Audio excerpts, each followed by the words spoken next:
Welcome, friends, it's the MovieFilm Podcast. MovieFilm Podcast, enjoy the show. Zachy and Brian are talking about the movies. MovieFilm Podcast on the radio.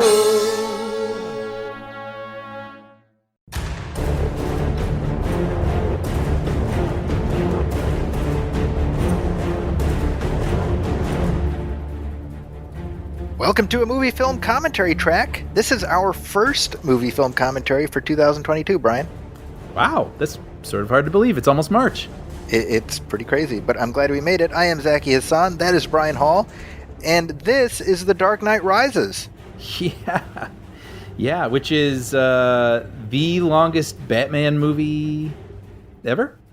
Well, up until the one that's coming out. Yeah, up until the one that's coming out in about exactly a week from when we are recording this. Right.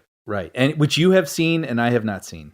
I have seen it, and so my goal is throughout this track I will drop little riddles that end up spoiling the movie. And if I don't get anything, you'll be like, "Oh, you're really not as smart as I thought you were." That's what's gonna happen here. So we are recording this track partly to mark, the release of a new Batman movie, and also, this is 10 years since this movie came out, and see if we have a different perspective on it. This movie was the subject of our very first movie film show. Hard to believe, and I kind of wish I had gone back and listened. I haven't. I'm a little curious to hear us talk about it when it was brand new, but I know my feelings have evolved over time with this. Oh, very much so for me. I don't ever want to listen to that because I think it'll be a lot of, well, here's what I think about this movie, Brian. And another thing. I'm sure that's what it will sound like. It'll just be a lot of that. Yeah. Because neither of us went through puberty until we were in our early 30s. That's apparently. Right. But yeah, no, but I have many thoughts on this film. Yeah, and I'll save it until we get into the movie. And this is a long one, so I figure the more stuff we have to talk about during, it's probably a good idea. Yeah. So let's take a short break so our sponsors can do their thing, and then we will come back and we will watch The Dark Knight Rises. So if y'all want to cue it up, go ahead and do that right now.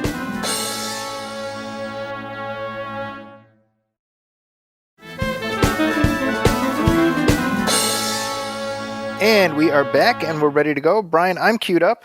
I'm queued up too. You're queued up too? Well, as we always do with our commentary tracks, if you feel like watching along with us, you certainly can. We will go on 3, so I will say 1, 2, 3, and then hit play. But of course, if you don't feel like watching along with us, that's okay too. We'll try to keep you engaged for the next 2 hours and 44 minutes, or thereabouts. Yeah, I brought my taxes. I have, just in case, I have some things. I have a bucket to pee in. Right. That's how I'm approaching this. So here we go. Let's do this, Brian. Okay, let's do it.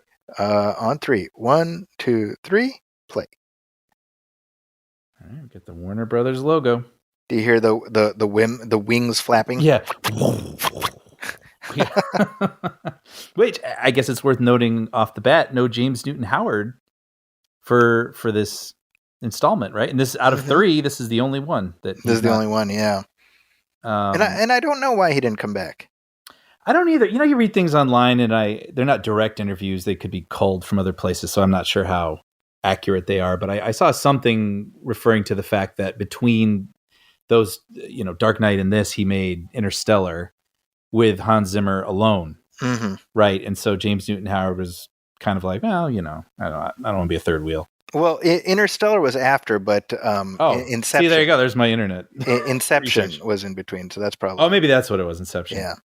Should mention that the little DC logo that we just saw there with the little there's like a flap it folds over. Yeah, that was very briefly the DC logo of record for like 3 years. And I believe this is the only movie that it showed up in.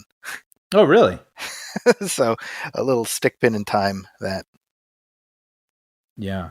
Well, no, I mean, it's funny. You have to take yourself back in time with this movie. I mean, now we're like, Dark Knight Rises. Yeah, it's better than I remembered. It's kind of like my quick little take on it. But yeah. I mean, at the time, The Dark Knight was a phenomenon. right? Set a high bar. Yeah. So this follow-up, I mean, anticipation was through the roof for this, right? Oh, but worth pointing out here, Aidan Gillen, I think his name is. Yes, that's right. Who currently, I'm in the middle of the wire, Mayor Carcetti. I was like, Yeah. I had no idea who this guy was when I first saw this movie, but he did stand out for some weird reason. And then, know him now from Game of Thrones. Game of Thrones, that's right. Yeah. So it's kind of funny seeing him in this context now. You're going to see so many "Hey, that guy" actors in this. 100%. Yep. And I think part of it is because everybody wanted to be in it. Yeah, sure. I do like, actually, before we even get to this, when the movie starts, we see the Bat logo in ice. Yes. And it's a nice payoff of each of the three movies has some kind of elemental formation of the bat symbol. Mm. So it's fire, the one before this, and then the first one, it's bats actually forming the logo. Oh, interesting. Which obviously it's a literal, because there's the ice in the third act. But I think also the idea that Batman emerges. He's a broken man. Mm-hmm. And he re-emerges. So I like the symbolism there. Yeah, same. Another interesting thing. Oh, sorry. Just going to point out, in all three movies, the main villain disguises himself as one of their own henchmen. That's what I was just about to say. Isn't that funny? I was like, oh, that's so interesting. Yeah, it's one of those things where it feels like they probably did it in The Dark Knight, not realizing they had sort of created a pattern. And I think in this one, it's like, okay, well, I guess we should do that again. You know what, though? But I didn't even realize that until I was doing research for this. Mm-hmm. Like, it doesn't feel forced. No, I think it's great. And I think as far as intros go, this is a terrific intro for Bane. This is so, yeah. I mean, and the other thing was, this was one of those IMAX previews, right? Where you got to see this opening months before the movie. And I mean, what a gargantuan showpiece, right? They did that with The Dark Knight also, right? With the whole bank sequence. The opening scene, yeah. Yeah, and then I remember seeing this. But do you remember the whole big deal about this one was that you couldn't understand a damn word? Remember that? Because Nolan was like, no, we're going to use like all original audio. And so it's just like plane noises and like, and I remember thinking like, I don't understand what's happening. And then it's funny now you hear it. I think it's mixed pretty well, but Bane is definitely a bit more. I gotta be honest. I just assumed that all of Bane's dialogue is ADR'd in this. Yeah, I mean, it'd have to be, right? I mean, through that mask. But I do love the Bane voice. I know people give it shit, and it is like a very imitatable, Yeah. Crashing this plane. Yeah, Yeah. But I kind of like it's actually modeled on the voice of a boxer named Bartley Gorman. Mm-hmm. Who, if you look at pictures of this guy, he even has the same physicality as Tom Hardy does in this, the physique. And he was Romani. Mm-hmm. And my sense is that Tom Hardy incorporated that as the backstory. Mm. In the comic books, Bane is Latino, and obviously this Bane is not. Mm-hmm. But kind of, he is other, Yeah. That it's kind of. I only knew that recently, researching for this. So it's interesting to know that he did model it after even just a specific person. Yeah. Yeah, I like it. I mean, it's distinctive. It's kind of unnerving. But I know a lot of people don't like it too. So yeah. Whatever floats your boat, I guess. I think it's cool. I think that Bane, previously had depicted in live action in Batman and Robin, the 1997 film, mm-hmm. and that even though visually he looked like the character from the comic books, personality-wise he was nothing like the character from the comics. And this, the Tom Hardy version, is much more true to the comic book version, who is very much a master planner. Right. And a manipulator. Although I think he does go out like kind of a punk at the end, but we'll get there. Sure. But definitely casting Tom Hardy, you see Nolan's thinking where he doesn't want just a slab of beef. He wants an actor. Mm-hmm. Right. Look at that shot. Isn't That's that great? Incredible. This overhead shot where we see the fuselage of the plane drop. Yeah. very, very similar to the beginning of The Dark Knight, as you said, where the villain, we see the villain make his getaway, and then we cut into whatever's happening in Gotham. Mm-hmm. Mm-hmm. But I mean, much was made of the fact that, I mean, it was all practical, right? Mm-hmm. Like they really dropped a real plane into a field, and and it just feels bigger for it, I feel. Well, Nolan is all about practical, as we know. For Oppenheimer, which he's filming right now, he's going to detonate an actual atomic bomb. Right. I don't know if you heard that. Right. People had to sign off on that before they agree to act in the movie. And frankly, I support it. Yeah. You have to sign off on maybe not having children. That's you have to be okay with that. There's Mayor Eyeshadow over there. Yeah, right. It's like super distracting to me. That's so funny. Yeah, I still think of him from Lost. From Lost, that's right. Yeah.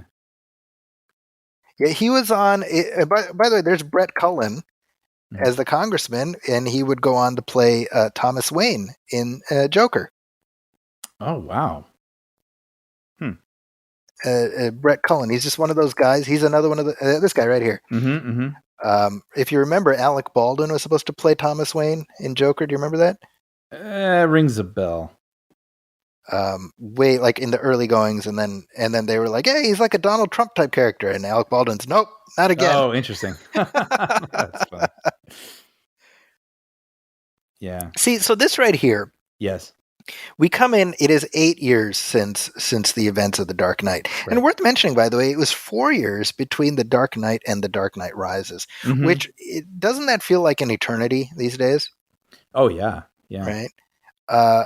Now, they factored in the 8-year gap for a variety of reasons, which we'll get into. But I think building in that gap, obviously it allows for a whole lot of story to have happened between movies. Right. And I think that is a critique that's lodged at this movie, that too much has happened in between. Yeah. And coupled with that, I remember people complaining at the notion that Batman had only really been Batman for, a couple of years. Yeah. Right. At most a couple of years. At most, yeah. Right. It wasn't like some sort of career of him being the guardian of Gotham. It's just kind of the sporadic thing that happened throughout this city throughout a period of time.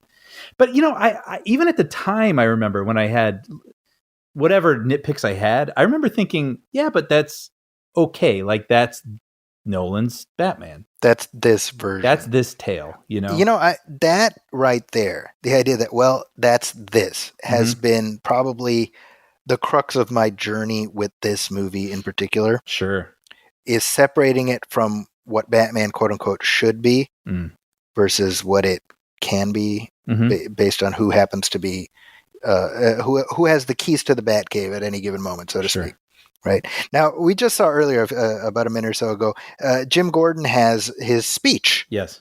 Where he's just going to lay it all out. And I always find that to be the biggest contrivance in this movie. The idea that he's got it all written down. Here's my confession right here. Oh, no, let me just put it in my pocket. Right. It'd be a shame if that got out, right? Hey, what'd you just put in your pocket? Yeah, exactly. They should have had that guy from Back to the Future 2. I think he took his wallet.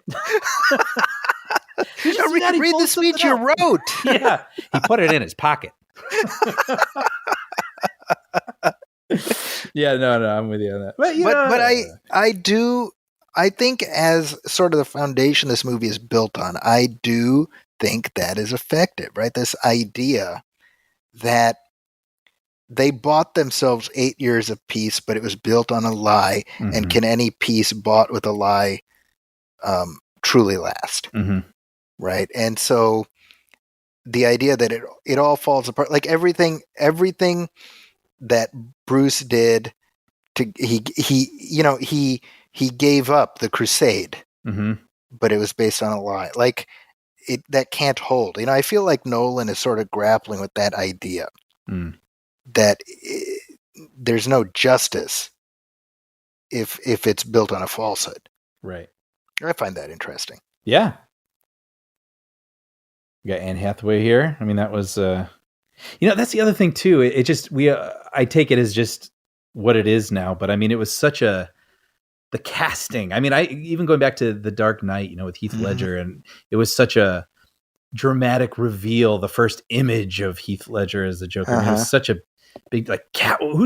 Remember there was even speculation. Oh, Philip Seymour Hoffman, I hear, is playing the Penguin. That's right. There's all the rumor mill and whatnot. And it's going to be Catwoman, and who's going to play it? I mean, there's just it takes me back thinking about all the anticipation.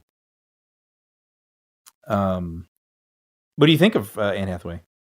I think she does a good job with this character. I do remember how there was this brief window where she was just sort of despised. She went on a roller coaster with the public a little bit. Yeah, I mean, it feels like she's kind of disappeared lately, right? I mean, I'm having trouble thinking of something. The last thing recently I can remember was that remake of Dirty Rotten Scoundrels. Okay, so that was a while ago. A little while ago, yeah, and I remember. She's really fun and kind of quirky, but then I think her sort of theater kid vibes, ring out loud and clear. And I sort of Tracy Flick energy, a little bit, yeah. And I think that I'll admit, it rubbed me a little like, oh, okay, like she felt like a lot or something, but it's unfair. That is unfair. And I think completely. And I think she's good at what she does. Oh, the Oscars thing I don't think helped either. Yes, that's right. And but yeah, then I remember she was in Ocean's 8, and she's probably the only thing I remember about Ocean's 8 because she was so funny. Yes, that's right. She kind of like figured out how to take all those things and channel it and use them to her best ability. And yeah, I think she should be doing comedies, frankly. She should, like that Sandra Bullock movie that's coming out with Channing Tatum. Like that feels like if not Sandra Bullock, then that could have been Anne Hathaway. Well, I feel like Anne Hathaway is now old enough where she can play Tom Holland's mom in something. Forget it. That's the Hollywood way. Because I think I just saw that like Emmy Rossum is going to play Tom Holland's mom. That's true. Although I read that that's in flashbacks. Okay, well that's slightly better, but only barely. Because but you would even think it because it happens so often. Yeah, exactly. Yeah, that's exactly it. Yeah, but no, I like her take, her Catwoman here. I think she, it's. I mean, this is the first Selena Kyle we've seen since Michelle Pfeiffer. Yeah, it's different, and she's doing something entirely different, which I think is actually the strength of all these various iterations of Batman. Exactly. I mean, she feels almost sort of like a noir, vampy kind of thing, which is interesting in a modern setting. But it's a little more grounded than like, of course. What like Uma Thurman was doing as Poison Ivy. You know what? She's like, "Hey, sailor, what are you doing here?" I totally forgot about that. No, yeah, that's right. Come on up and see me sometime. Yeah, it was that. Now I like this as an echo of the beginning of The Dark Knight. Yeah. Yes. Kind of the same drill. Alfred comes in. Bruce isn't there, but he is in the cave. Mm-hmm. Now we're back in the real Batcave, or the original Batcave. Mm-hmm. I think that too. The fact that Bruce rebuilt the house exactly the way it looked before, right? And brick by brick, as they say. Brick by brick, right? Yep. And even like he's hanging on to. I mean, think about this. Martha's pearls were like the necklace was like broken. I didn't even think about that. Yeah, so he would have had it reconstructed. Right. And I think that sort of gives us an interesting like window into. He's just clinging to the past, right? He can't move past everything that's already happened, right? Including what happened with Rachel. That'd be funny if Alfred saw the pearls, but it was just like janky yarn. He's like, you know what? Why don't I see if a professional can handle this? Bruce? It's like, whatever you think, best, Alfred. Right there, look at that, Jewel Heast. Oh, see that? Oh, that's funny. Interesting. The headline on the front page, and it's a typo. Now, we mentioned the 8-year gap. I think another reason Nolan threw that in is so that the character of John Blake, who's played by Joseph Gordon-Levitt, so that he could be both a child and an adult within this trilogy. Right. That's what that 8 years gets you. But the other reason is what Nolan is doing here is he's making his grand finale. I don't know that this series was intended as a trilogy from the start. I don't believe it was. He claims it wasn't, but you never know. If they have, a couple ideas on napkins. I feel like probably after the second one blew up the way it did, Nolan was like, all right, I want to get it. Like, I want to leave them wanting more. Right. And we've talked about this before. I think he constructed the story in such a way that it was sealed tight so nobody could sneak into the cracks. Yep. I firmly believe he did not want Warner Brothers to do to him what they did to Tim Burton. And we have our pluses and minuses. I do like this, by the way, the how this is setting up something that'll pay off later. Yeah. I do like that. But in the process of sealing it up, he's essentially pulling from like 4 different iconic Batman stories. So the most obvious is The Dark Knight Returns, which has a older, injured Bruce Wayne who's retired. He also pulls from Nightfall, which is where Batman has his back broken. He also pulls from No Man's Land, which sees Gotham City cut off from the rest of the United States. And then there's stuff from the Legacy story, which involves Bane sort of picking up on what Ra's al Ghul started. So a lot of stuff being pulled from. And I think in that sense, this is sort of like a Gestalt version of like most iconic Batman comic book moments. And going back to what you said earlier, I think for me personally, I had to go on this journey of, okay, well, that's what this is. Right. So my relationship with this trilogy, what I realized is a lot of it hung on all the stuff they didn't do. You know what I mean? They could have done this. We could have had so many more. And it's like, they didn't. Right. It is what it is. And I would prefer. I'm glad that they did not continue this universe with another filmmaker. Yes. Right. I like that it's closed. Personally. Yeah. So if the options were, 3 Nolan movies versus, like no more. Or versus doing like a Schumacher thing, then I think fine, let Nolan do his thing. Yeah. I also think that this movie, and we've discussed it before, I think it awoke other studios to realizing that they could do this. Yeah. That they could end a story and start over again. I don't think the ending of No Time to Die happens without The Dark Knight Rises. That's my point. No, 100%. Right. I mean, I was getting major Dark Knight Rises vibes from that film. Right? Right. Yeah. Just in tone and everything in that final act. Now, this character, his name is Stryver, and that's a nod to A Tale of Two Cities, which references to A Tale of Two Cities are baked throughout this movie. Right at the very start, when Bane says the fire rises, that's a line in A Tale of Two Cities. Oh, wow. I've never read it. It's about 2 cities, Brian. Oh, really? Yeah. It is, one might say, a tale of them. Yeah. And then the film ends with another quote. So it very much that was at the forefront of Nolan's thinking. Yeah. Yeah, I've talked about this before, but there was a moment, I think when these movies had come out, that it was because when Batman, went international in Dark Knight, I was like, wow, it's so interesting. All the fervor and passion for this one city, when we live in a big world, kind of a thing. But Gotham feels like the center of the universe to all these people. And it's funny because, I mean, this isn't funny at all, but, you and I grew up in the Chicagoland area, and, Chicago crime has just escalated to such an astounding degree. And I feel this sadness and this weird sort of like protectiveness, like, no, Chicago's great.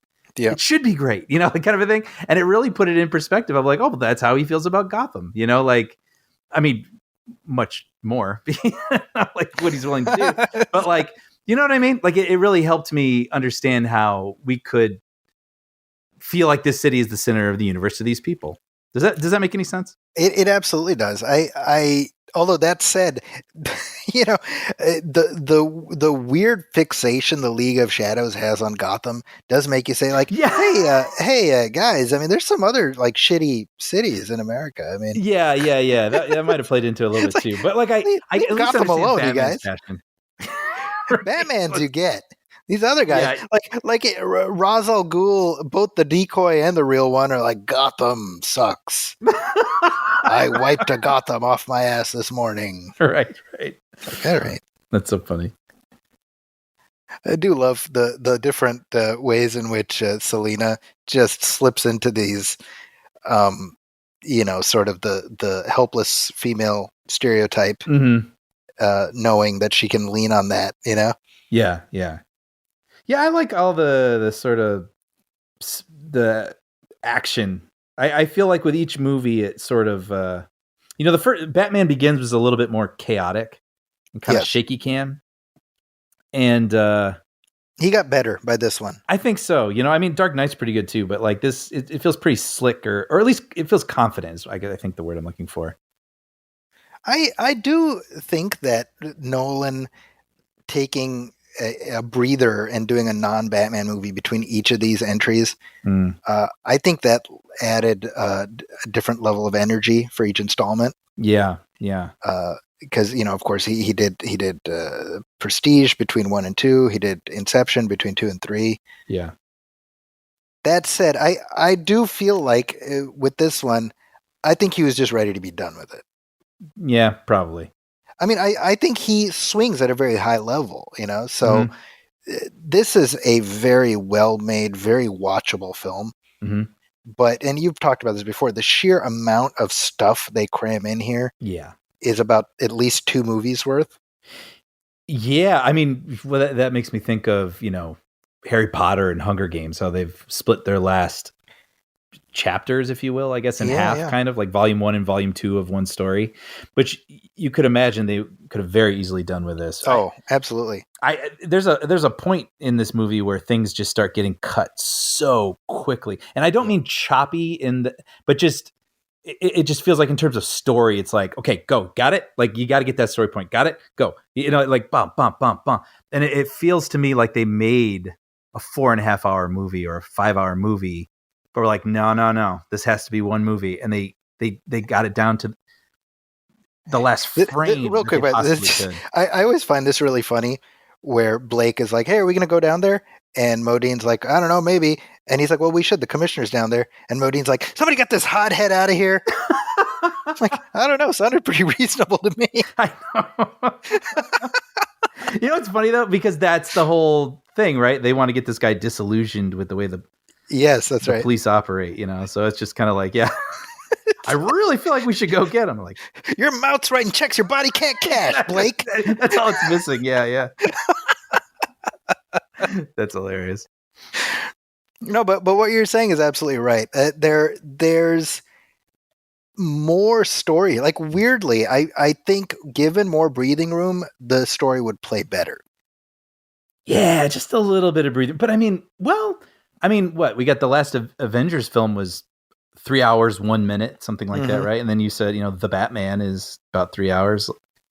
See, I almost feel like you split it in 2 and you have his back being broken as the junction point. Yeah, sure. So that's your totally Thanos snapping his fingers moment. And then the first part of the volume 2 is him in that prison and trying to rehabilitate. Oh, come on. Right? Oh, that feels good, Zachy. Yeah, I mean, I do think that. I mean, it's weird because I appreciate a lot about this movie, and so for me, my nitpicks just feel less consequential now because the stuff that I really like. Yeah, I mean, that's my observation. I still think it's a really good watchable movie. Yeah, I agree. Yeah, actually, that even sounds sort of pat or something. I mean, I think this is a very good movie. I think it's amazing what they do accomplish. How much they cram in here. It has a scale unlike any other Batman movie. And also the amount of time. I mean, Bruce Wayne's rehabilitation. I mean, that requires time, but they have to keep. Like this city is under siege for so long, but it's like the movie has to keep going. So you have to convey that, but you also have to keep moving at a pace. Well, and I think what we're really seeing is how Gotham itself is a character in this movie. Yeah, it's like that cliche. Like, it's almost like New York City is its own character in the movie. Yeah, right. You ever seen They Came Together? Yeah. Oh, so funny. Yeah. So I do. We haven't mentioned John Blake at all. Yes, right. Joseph Gordon-Levitt. Joseph Gordon-Levitt playing the Robin of this trilogy. Mm-hmm. And we're talking about sort of the gestalt. He's like a synthesis of all the different Robins. Yeah. He is very level-headed, like Dick Grayson. He comes from sort of a rough childhood, like Jason Todd. He figured out who Batman is, like Tim Drake, and they put them all together into this character. And the critique initially was, why call him John Blake? Why not call him Dick Grayson and just say he doesn't become Robin? And I can actually see the wisdom of the thinking, which is, as soon as you call him Dick Grayson, you're expecting him to become Robin. Yeah, I agree. And so he's serving that. And again, this comes back to, this is this story. And in this story, he's serving that same function, a Robin-esque function, without putting on the red tights. And I think in that sense, I think Joseph Gordon-Levitt is great in this movie. I really like him. Yeah. He was in Inception before this, right? So he's going to become a part of. Yeah, this is just like the Inception road company, right? Because we got Tom Hardy, we got him, we got Michael Caine. Yeah, but I kind of like this whole bit with Bruce out of the game, but getting pulled right back in. The way he figured out Bruce as Batman is like nonsense. He's like, he had that look, that orphan look, or whatever. Yeah. You got that Batman look in your eyes, so I figured out you're Batman. It's like, really? That's it? That's hilarious.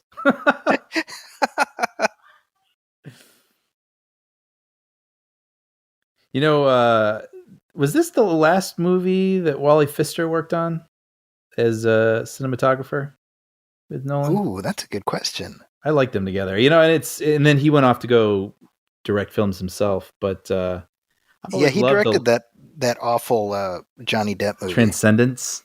Ugh, yeah, which I did not see, but I've heard plenty about. But I like the look of Nolan's films. I mean, they feel. My brother even brings this up. Who he thinks about movies a little bit more than many people, but not as much as we do, right? And so I'm always kind of fascinated by the things that he thinks about or picks up on. And he's like, I just like the way they look. They're very cinematic and. And they minimize how much he uses visual effects. And he doesn't oversaturate too. Like, he doesn't follow the trends, right? Like there was a trend sort of in the early 2000s to oversaturate. You think of Transformers or something like that. Now there's the whole desaturation, right?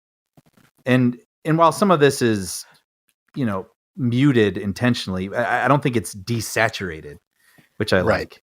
Yeah, I agree with that. But anyway, so this movie though was they wanted to shoot the entire thing on IMAX. Because remember, 3D was such a thing at this time, right? After Avatar, everybody had there was the regular version or the 3D version you had to choose from at the theaters. But Nolan was like, no, like right, we're doing IMAX. It's Thomas Lennon, by the way, as the Doctor. Who, I didn't know this, but he previously played a Doctor in Memento.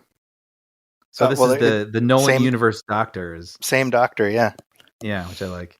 Thomas Lennon, by the way, for those folks listening, he's from Reno 911, and he was on the new Odd Couple with Matthew Perry. Yeah, it's funny, by the way, the way that cut right there. I mean, that really speaks to, again, cutting this thing within an inch of its life, because he's like, "Wow, you're really bad shape," and then immediately it cuts him half out a door. You're like, "Whoa." No, but anyway, so they wanted to shoot this whole thing on IMAX, but the problem was the cameras are so loud. They still couldn't figure out how to do dialogue scenes. That's right. So Dark Knight had 28 minutes of IMAX footage. This one was, I think, an hour and 12 minutes of IMAX footage. So the exteriors and the big spectacle stuff. Yeah, big action scenes, I guess. But did you see these IMAX? I did not. Okay. I remember thinking this, and one of the Mission Impossibles was IMAX. I preferred it to 3D. It was one of those things where somehow it was more immersive because it just filled your entire vision, and you I'm could see generally not a fan of 3D. Yeah. Yeah. But we got Keeley from Ted Lasso here. Juno Temple, right? Is that her name? Yes. Yep. Yeah. So that character is sort of meant to evoke the character Holly Robinson from the comics, who, in Batman Year One, she was a sex worker along with Selena Kyle. They're both, and I think by implication, she's her partner. Mm-hmm. She feels like a character that probably had a bit more, right? But it maybe trimmed down. This is funny. See, I think that... Wait, I realized for people who aren't watching, just real quick, Bruce Wayne sort of showing up in public. It's been a while. The reporter's like, Bruce Wayne, and then he has... This is the first time in 8 years he's been seen in public. Yeah, he has like a little EMP device just down the cameras. Yeah, and I think that hitting the idea of Bruce's injuries... By the way, I love that Miranda Tate, she's got the mask on. She's wearing a mask when we first see her because, she's got a double identity. By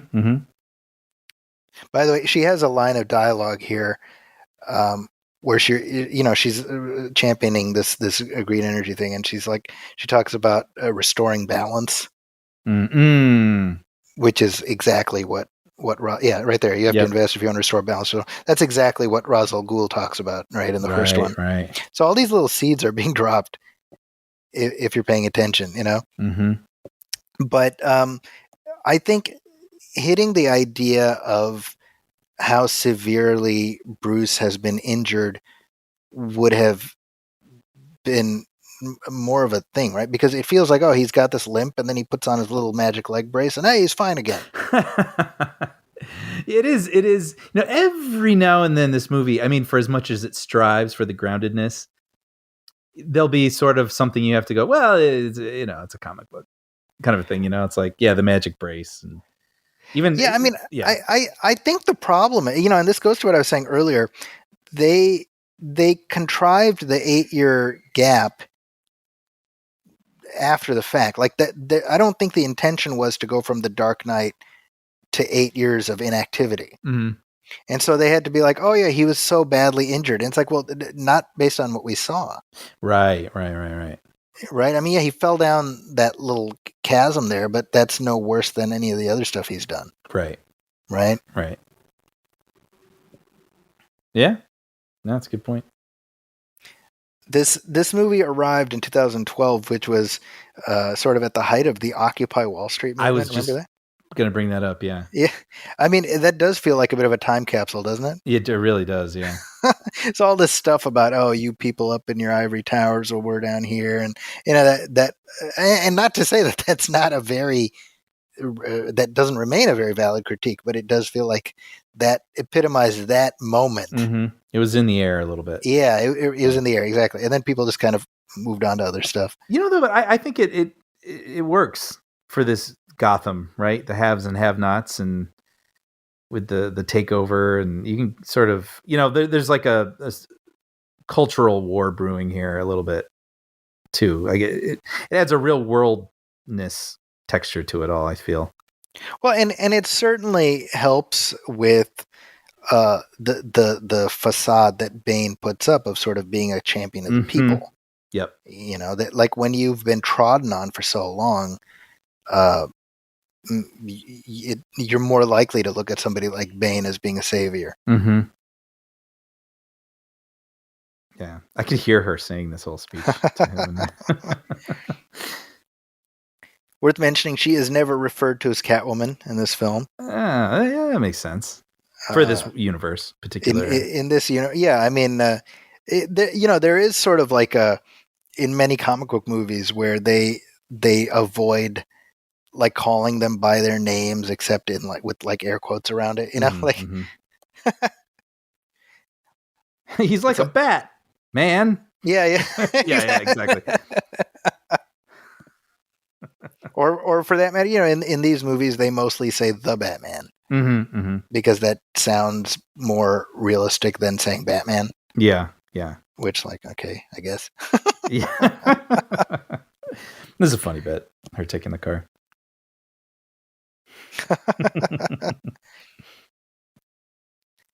Christian Bale was another one who, I mean, I I don't know that the intention at the start of this thing was to wrap it up in 3, but once they decided that's what they were doing, he locked into that and refused to deviate.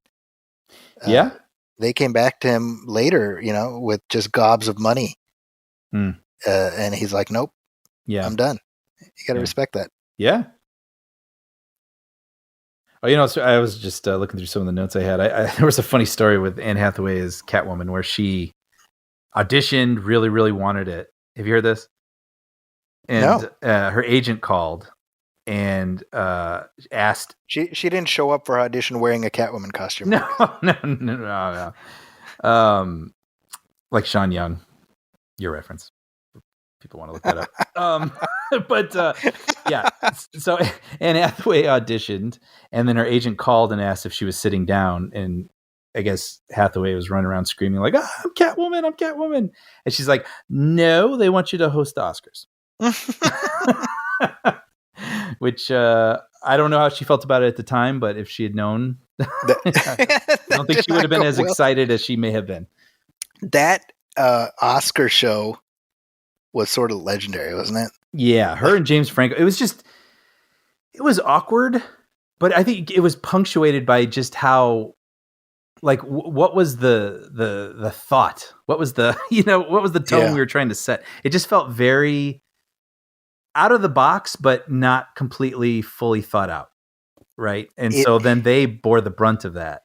Well, because as the show went on, James Franco became less and less interested, and so she became more and more manic to sort of compensate. Yes. And it was this fascinating piece of performance art. But I'll tell you, Brian, I mean, the Academy learned its lesson, and they've never had any issues with the awards show since. So yep. There you go. Moving on. See, I can't help but wonder if the structure would work better if he had not given up being Batman, but he's now sort of under attack from all sides. Because to me, what I have a hard time wrapping my brain around is that Batman, because they say at the beginning, well, petty crime is still a thing, but we've wiped out organized crime. Oh, by the way, we should mention they cut out a scene where Lucius gives Bruce the leg brace. Oh, really? And I feel like, well, that's something you should have had in here. Is it? I mean, does he say like this will do this and that? Yeah, just kind of doing the usual cue thing that he does. Right. I feel like we needed something like that. I'm of two minds. I think yes, ultimately yes, but also knowing that they got to cut. It's like enough for him to put it on and then kick a wall, like bricks out of a wall, and you're like, okay, got it. And I'm sure it was. I think that the question that arises is, well, if Bruce had access to this, why didn't he do this forever ago, right? I do like as Alfred's talking about rising, the suit comes up, which I think is pretty cool. Yeah. No, but what I was saying before is having him give up fighting crime at all, right, in support of the Dent Act. To me, it like. The idea that Batman be like, well, muggings are still happening, but hey, I got to stay out of the limelight because of organized crime. That feels counterintuitive to me. Sure. Yeah. Yeah.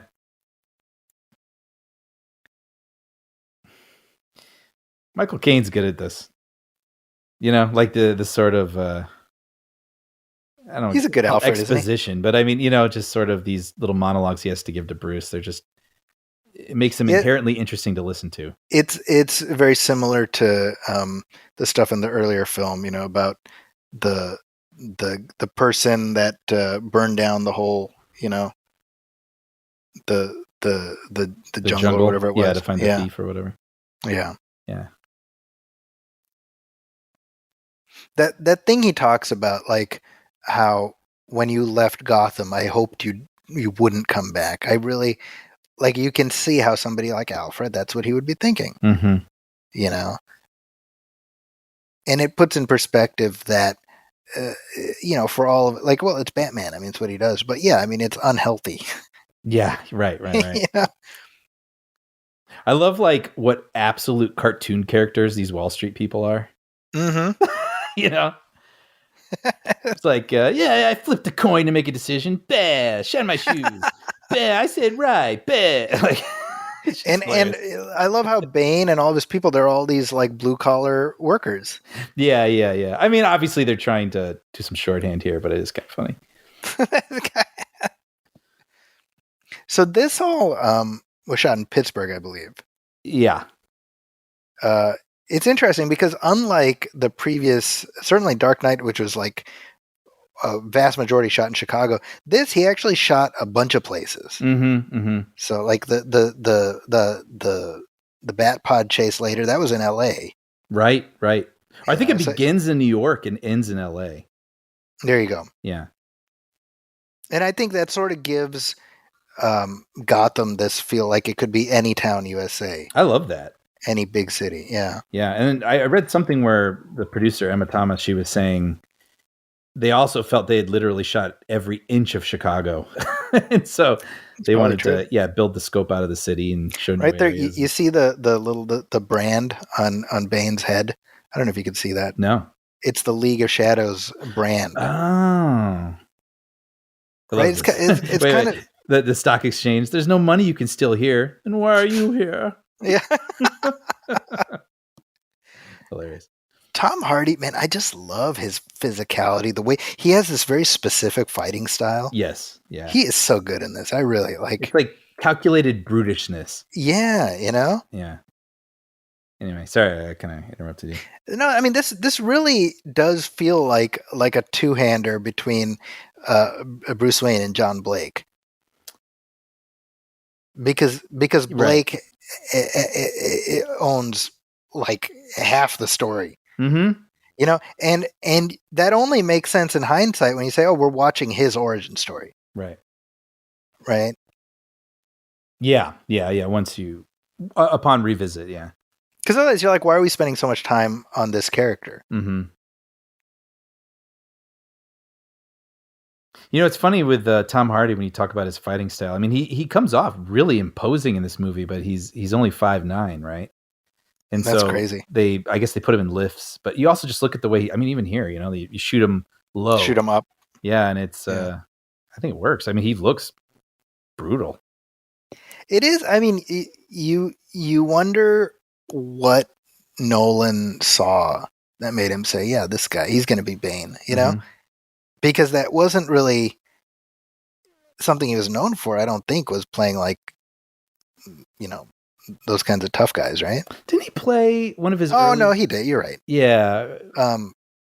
Bronson was like Bronson. Yeah. That's right. Kind of a bruiser. Mm-hmm. Yeah.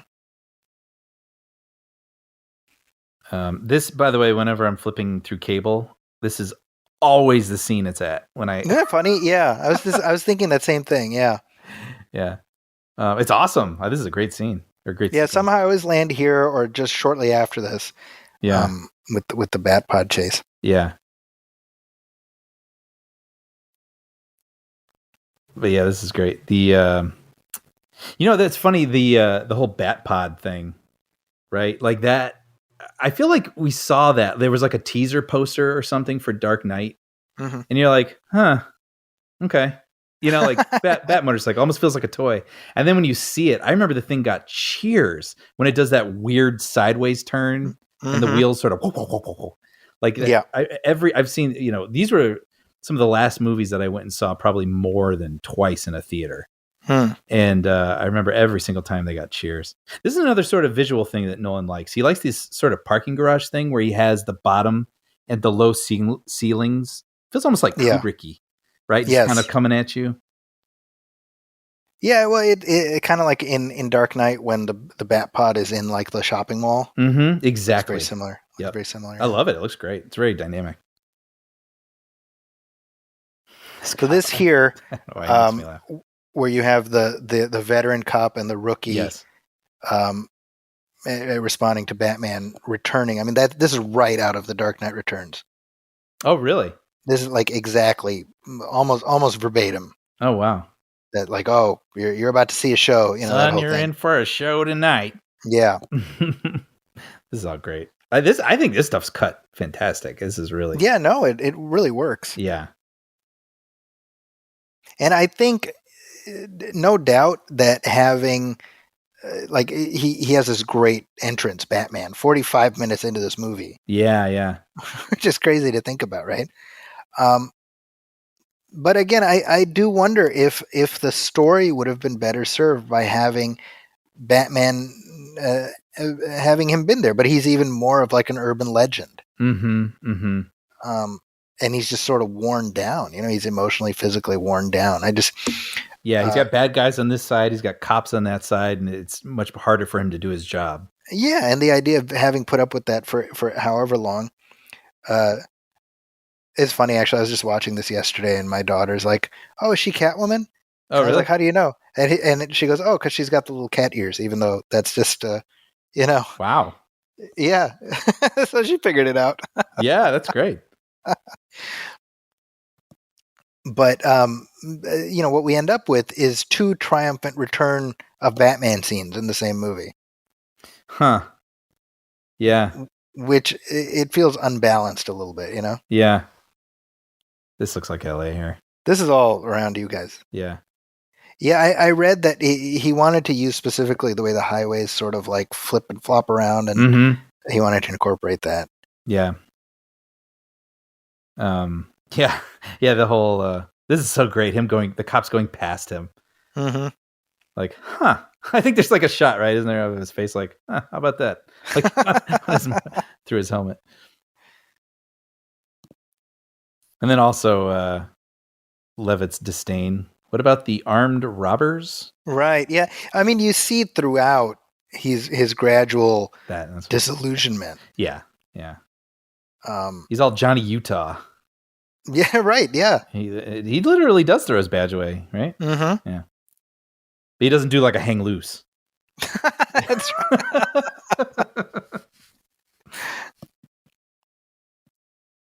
I can hear the music. I mean, these scores are phenomenal. I mean, these are scores that like get your heart racing. You know? Yeah, the thematic material is so distinct, right? And what I love about it is that it's so distinct to this version. Yes.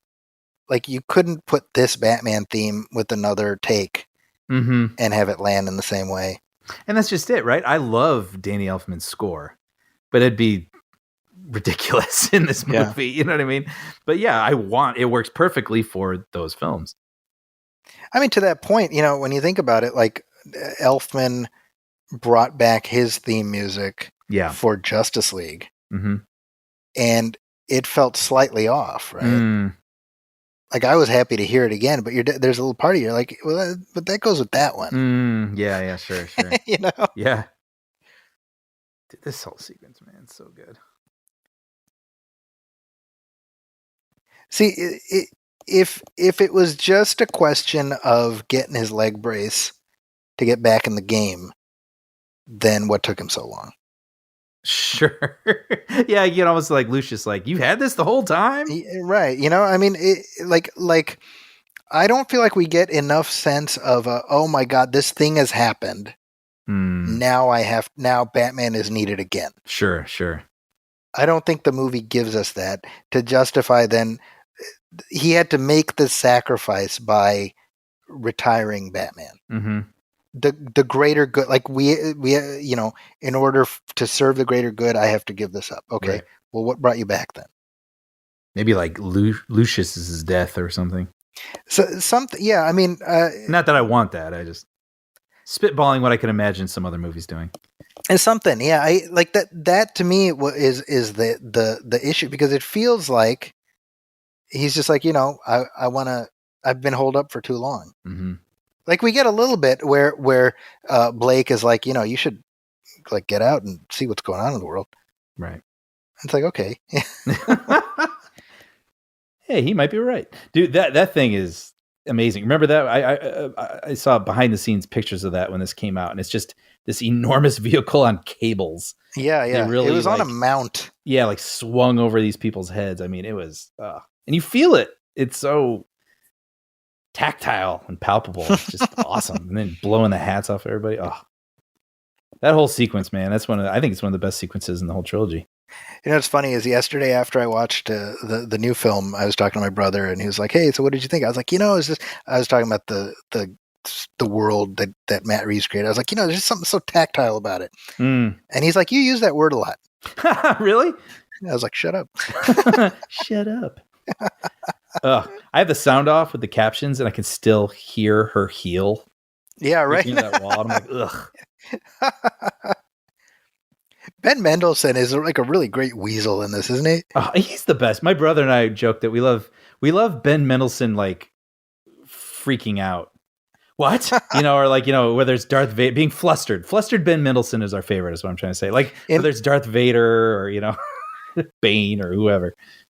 In Rogue One, where he's like, "We stand here amidst my achievement." Right. Like, oh, poor middle manager, right? Orson Krennic. That's awesome, by the way. That her little kick there. Oh, it's great. The window washing thing, but the mounted camera, so you're falling with her. I mean, it's great. Another. This is the best. Wait, sorry, best exposition of all time. What? You mean the thing that erases your identity so no one knows who you are and it's as if you never existed? That thing? I love that.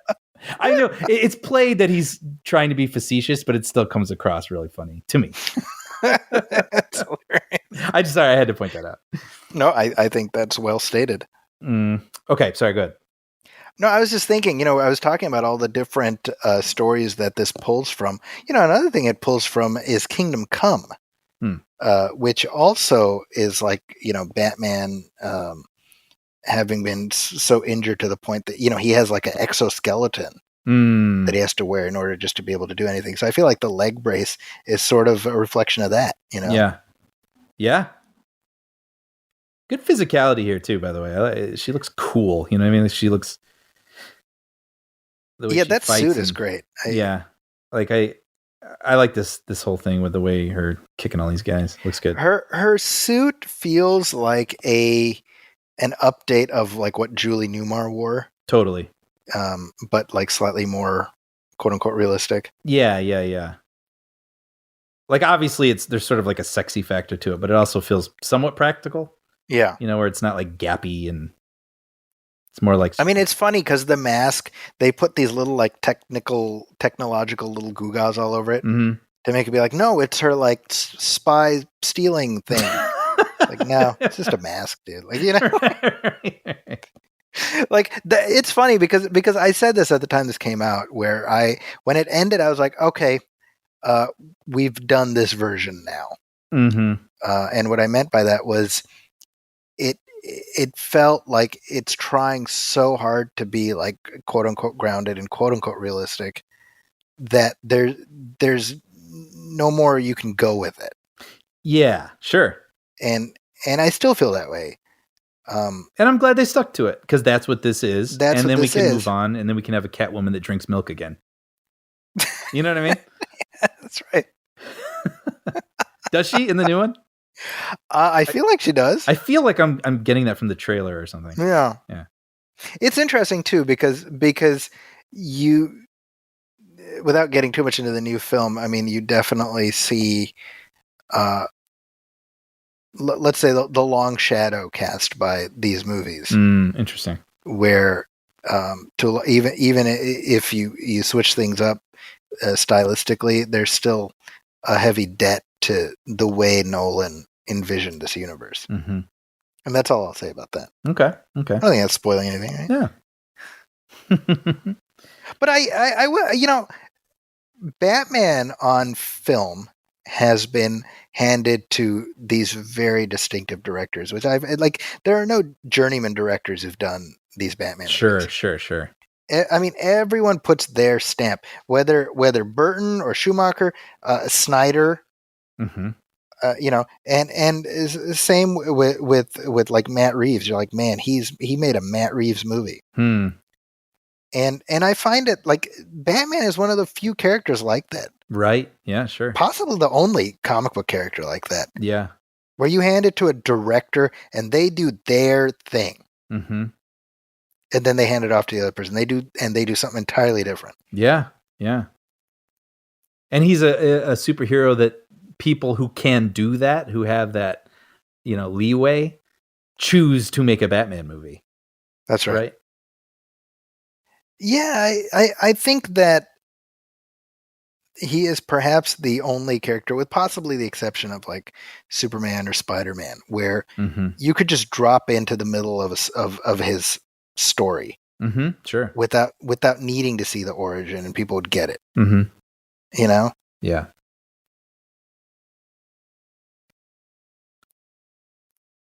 Bane is just a mercenary.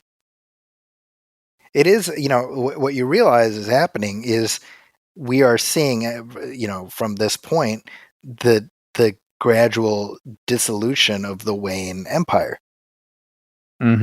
Beginning with him losing his assets and what we don't, that's a very comic book conceit, but you're like, oh, well, they'll fix it by the end of the movie. Right. And you realize, no, we're starting down the end game here, Yeah.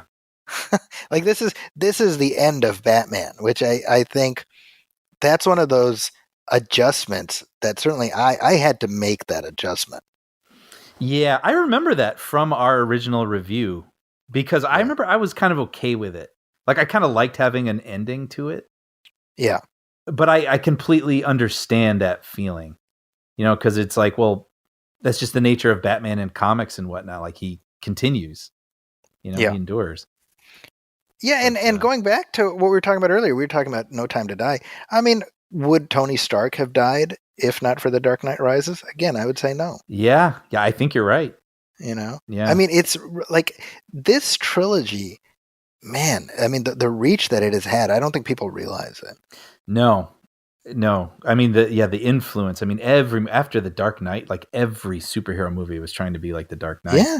And then Marvel, which, well, Iron Man did come out that same summer, right? And Hulk. Yeah. But I think why they succeeded was because they went their own way, what felt right to them, true to them, and instead of trying to be like something else.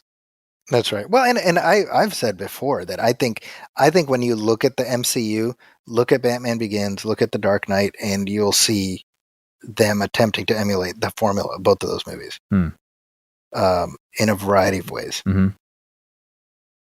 See this here, it's very poignant, obviously. Yeah. Wait. Okay. Yeah. Go ahead. We're watching essentially the final break between Alfred. I mean, literally, we don't see Alfred again until the very end of the movie. Oh yeah. Right. And I think for us, look at how Christian Bale plays that. Look at his face. It's great. So, I mean, you're just watching these two great actors play off each other. Yeah. But he says goodbye, Alfred. You don't think it's goodbye. You know what I mean? And I mean, we don't see Alfred again until the last 10 minutes of the movie. Yeah. Right. But it's hard to watch because we're kind of on Alfred's side. Sure. Right? Like, like Bruce has been kind of a dick. Yeah. Yeah. And he really, it's challenging, like you can't imagine the other Alfreds quite having that dynamic. Like this dynamic feels very unique to this series, right? Like in his, like, I'll leave you. I care that much about you and your well-being. And I love it. It's heartbreaking hearing Michael Caine break down. Yeah. I do like this. Everything sort of falling apart for him. It just feels. Yeah, in dramatic terms, it's great, right? Because you're trying to give your hero a series of just one stumbling block after the other. Everything stacked against him in this one. I really do love how the Miranda Tate reveal is there in plain sight if you're paying attention to it. I think the twist works pretty well. I think so. But all the clues are there. Yeah. And apparently, Nolan wanted her. They had worked on Inception, like you say, part of the Inception troupe. But That's right. she was pregnant. And so she filmed for a month while pregnant. So probably stuff like this where she's got the heavy coat on. Yeah, yeah. But that just feels like, man, it's got to be a lot. Just physically demanding. Well, when Chris Nolan asks, yeah, you say, and she's great. I love her in this role. She seems sweet, and you can imagine why Wayne is sort of attracted to her or drawn to her, at the very least. But then at the end, when she gets kind of cold, you're like, ooh, she really sells it, Christian Bale does seem a lot slimmer in this one, doesn't he? Had he just come off of something? Or he lost a bunch The Fighter would have been just before this, right? Oh, that must be it. Fighter was 2010. I think, right? Yeah. I mean, yeah, he was kind of like ping-ponging back and forth between like super muscular or like I think finally he's like, all right, I think I will die if I keep doing this. Yeah. It reminds me of I think it's Wolf of Wall Street every now and then. That's another like flipping channels kind of movie, and I always happen upon that scene with Matthew McConaughey. Oh, sure, yeah. And he looks so skinny, and it's like, oh, that must have been right after Dallas Buyers Club or something. Exactly, yeah.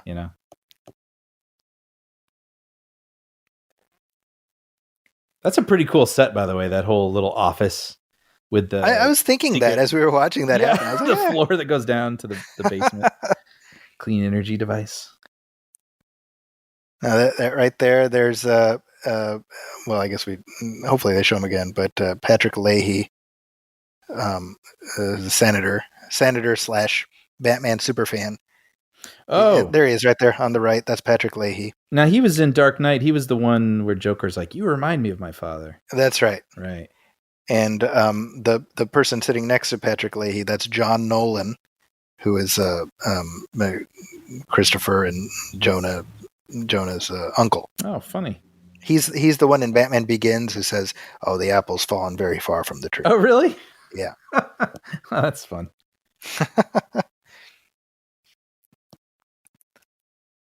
I believe this was the first time I saw Ben Mendelsohn, or Probably that I was like, for me, that I was like cognizant of him. Yeah, same.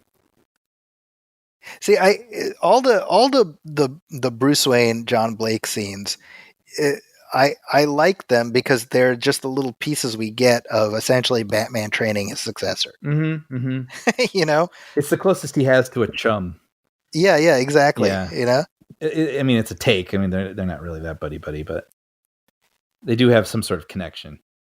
Yeah, I mean, it's this is a myth that gets repurposed and reimagined, right? So when you view it that way, it's not about being chapter and verse to any one version from the comic books, but to sort of say, okay, this is Nolan saying, okay, I want to tell my story of this character, and how do I sort of dip into things people know, right? And so. And I'll say this. I mean, when I saw it the first time, I'm like, well, if you're making John Blake Robin, then what about Dick Grayson? And and I got really hung up on that. Mm-hmm. And it took just like, I think getting older and more tired to be like, there's like actual things to be upset about. Well, there's that. I certainly have that for myself too. But I also I say this a lot, but I think it's so true. It's easy to get hung up on the current thing because that feels like the end all be all. Very true. And then there's 3 more Batman movies, and you're able to let this one just exist as its own thing. And you're like, oh, well, yeah, I guess I see what they're going for. Yeah. No, that's exactly it. And what's funny is I've arrived at that sort of, to whatever extent it's a Zen place, I've arrived at it just through discussions like this with you. So, yeah. I think you've made me a better person. Well, I would say the same. See, right here, where he's talking, he's essentially, he's telling, this is like Batman training Robin. Mm-hmm. Right? Yeah. He's telling that Batman can be anybody, but all this stuff, right? Yeah. I love, in the context of this is the John Blake origin, we're getting his, that's the stuff he's going to use. Yeah. Yeah, that's good.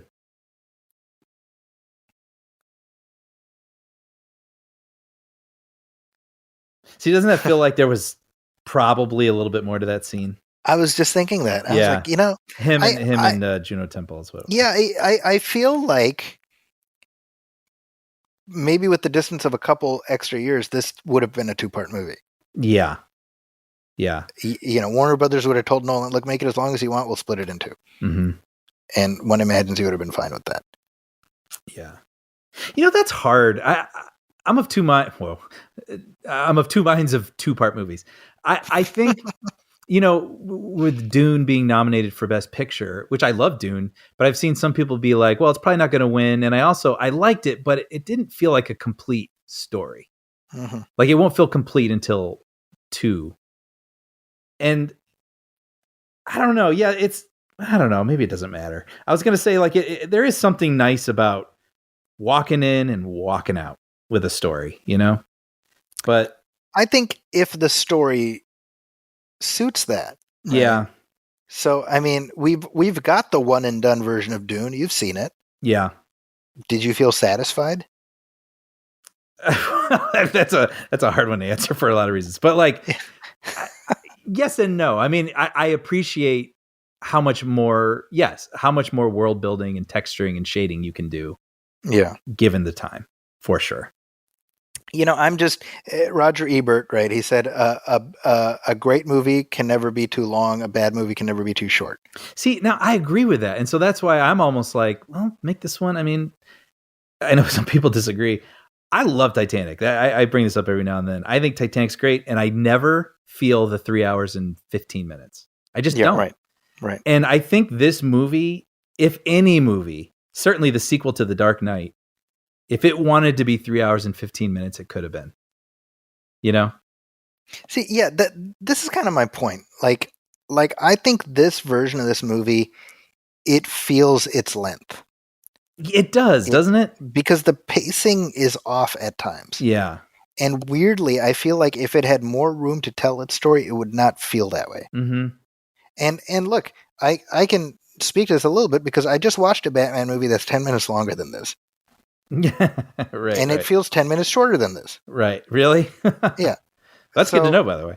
That was my opinion. Yeah. Yeah. Yeah, even this sort of romantic side plot here. That's right. Feels a little like, oh, we're doing this? Like, yeah, and it does feel a little out of place because we haven't done this type of thing in any of the other ones. Yeah, that's a good point too. I mean, yeah, I don't know. And it just, he just with Rachel, that was like a huge sort of injury for him, and I don't know, but I buy it. Like I go with it, but I feel like I'm watching it on a little bit on fast forward. Here, look at this right here, Brian, where Bruce kind of notices her scar that she has. Yeah. Right there. It's the brand. It's the League of Shadows brand right there. Right there. You see that? Yeah. And that's the same one on Bane's head. Now think about it. And notice how she kind of turns, like very subtly. Yeah. She doesn't want to draw his attention to that. But remember, because in Batman Begins, remember, they're going to give him that. Mm-hmm. Right. So think about it. He stopped them before they did. So he's never like stared at it. Yeah. So he's not like, wait a minute, that's the League of Shadows brand. Yeah. Right. Wow. Yeah, that's a good point. I wonder if Christian Bale, this was part of it. He's like, listen, I just want to screw in the third one. That's my only ask.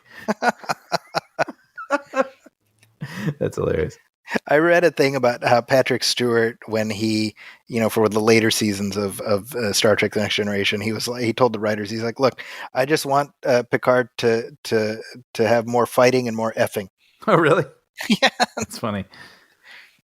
They're like, hey, done. Yeah, so he got to play tonsil hockey with various people. See, so this here, this is like the pride goeth before the fall, right? Where Batman, mm-hmm. he can handle anything. Right? Yeah. Just show me where he is. So this is sort of the Rocky III of this movie. What do you mean? This whole movie is Rocky III, by the way. because it's the arrogant Batman who gets his ass kicked, and then he goes through a training montage, and he comes back and he reclaims the belt. That's hilarious.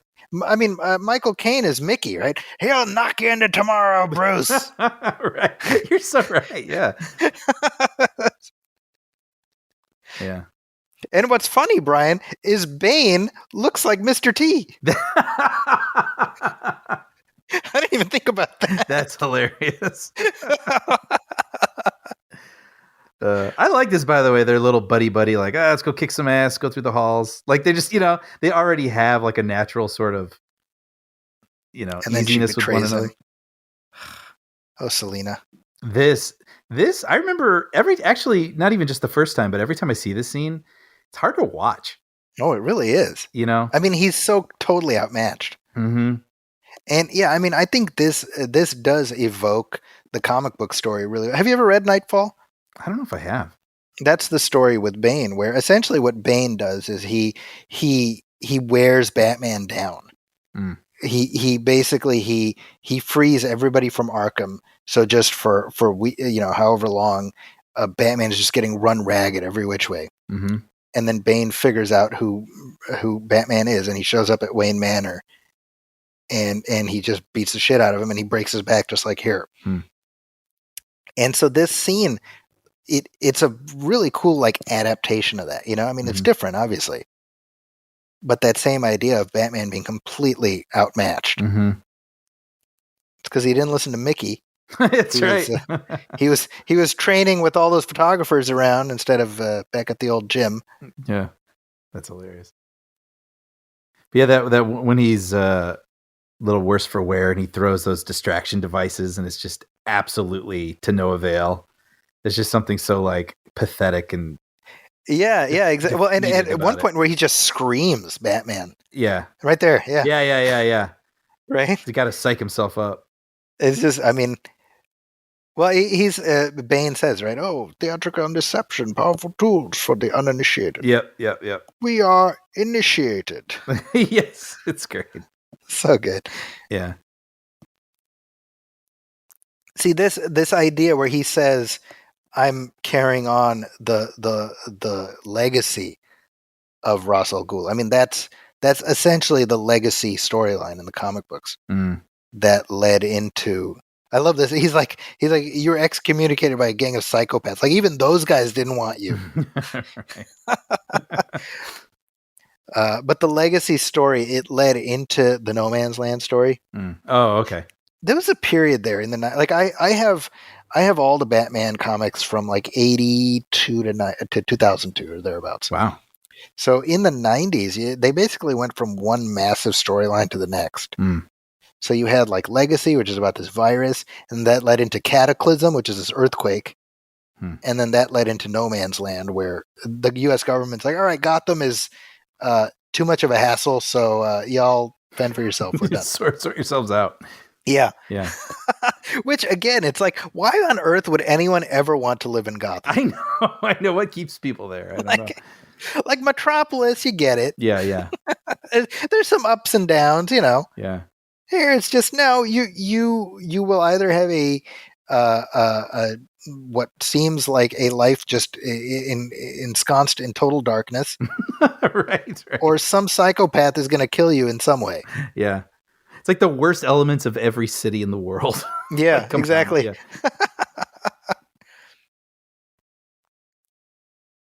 It is kind of crazy that this right here.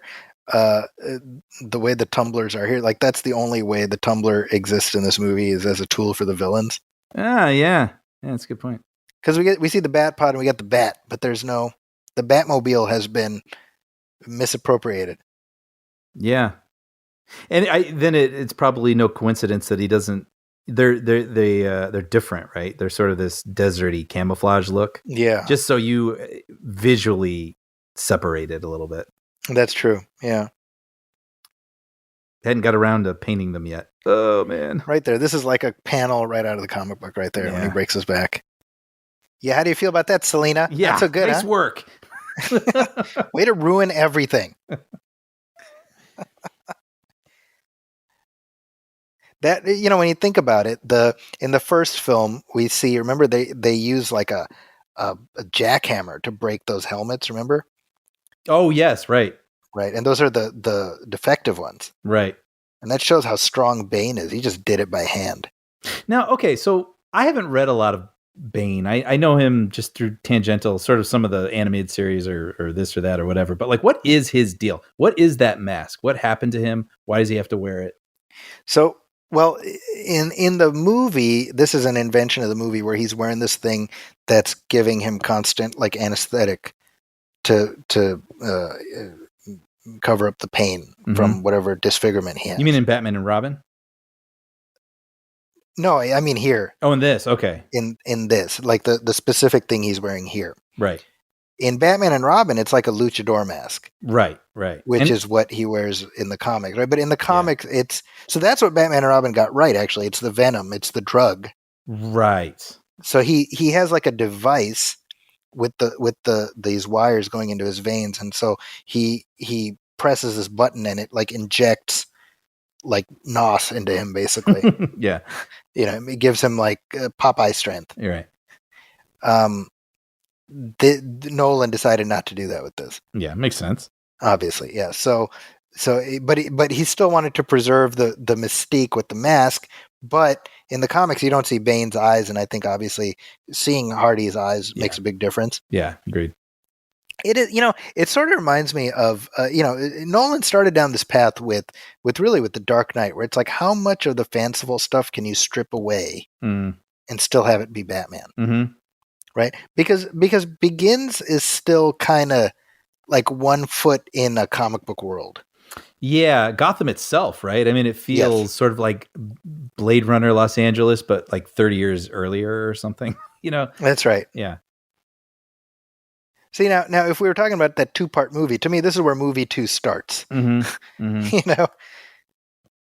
Yeah. You could build up a little bit more of the Miranda Tate love sort of thing. And yeah. I can see that. And then you wait like a year or 2 years, and then or maybe this is where you ended. I don't know. Leave him in prison. But then when you get him in prison, you're like, all right, now what? How are we going to? I've been waiting a year. How's he getting out of here? Yeah. That's a shame. Yeah. And yeah, I mean, maybe that just speaks to the not wanting to have the movie be too long, which, I mean, again, I truly feel like people would have showed up no matter how long the movie was. Oh, yeah. There was so much anticipation. I mean, I remember when they put out the first trailer, I was like, you could just have a trailer where it's just in crayon, it's written Dark Knight Rises, July, whatever, and people would watch it, Yeah. Yeah. I love this. By the way, they set up that Bane is, the child who escaped from the pit, right? Right. But if you notice, in the fight, he actually gives away that it's not him. Oh. Because he says, "Oh, I didn't see the light until I was a man." Right. So, I mean, it's, again, if you're paying attention, it's all there. Right. I love that. This confidence, misdirection. And you see, there's the prestige. Yeah.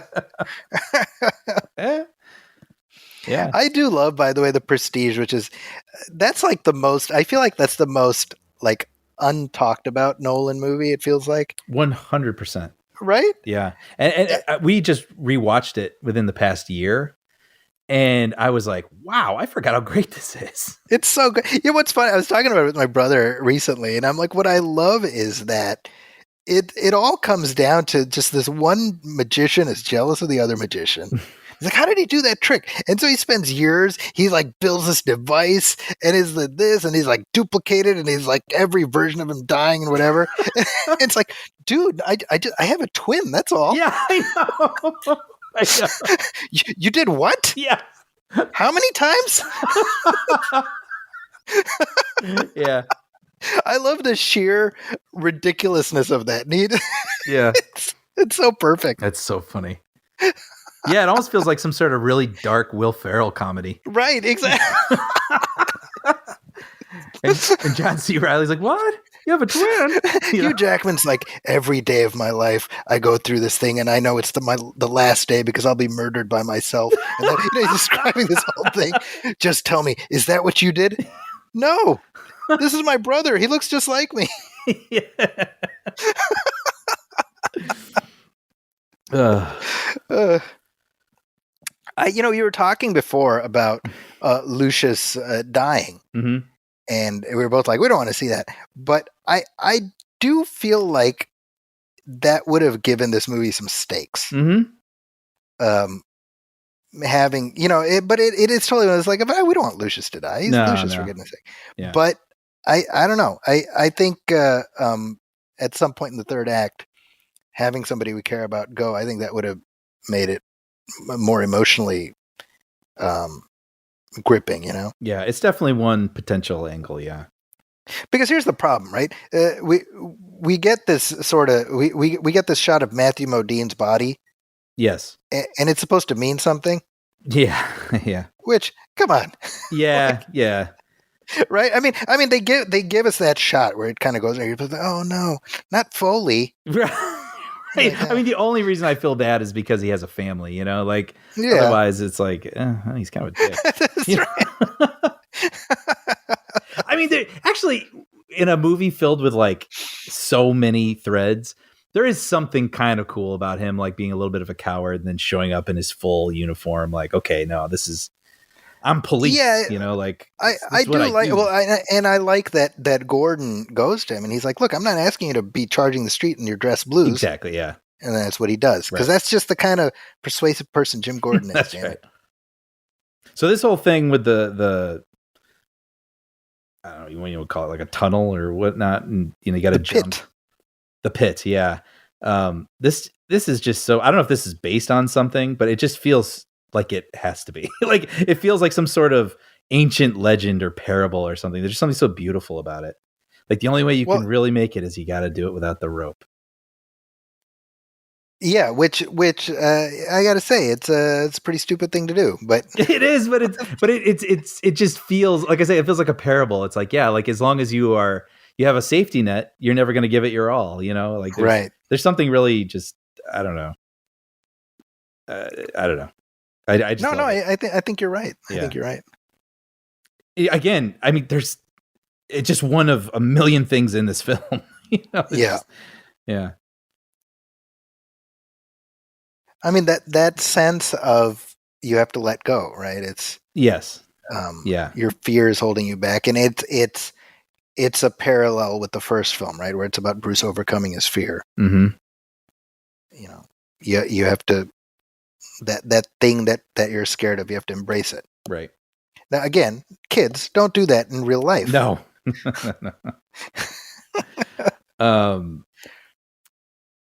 Yeah, it's funny you say that about fear, because I was looking at something and someone was, I guess Christopher Nolan said that this movie's theme deals with pain, right? That and so Batman Begins is fear. Dark Knight is chaos. And I was thinking it'd be funny if he got kind of lazy, like kind of caught up in all this and made the third one. He's like, the theme of this one's golf. I've just been playing a lot of golf lately, and it just Warner Brothers said I had to make another Batman movie, so it's just like, I don't know, man. It's like you lost touch with the people.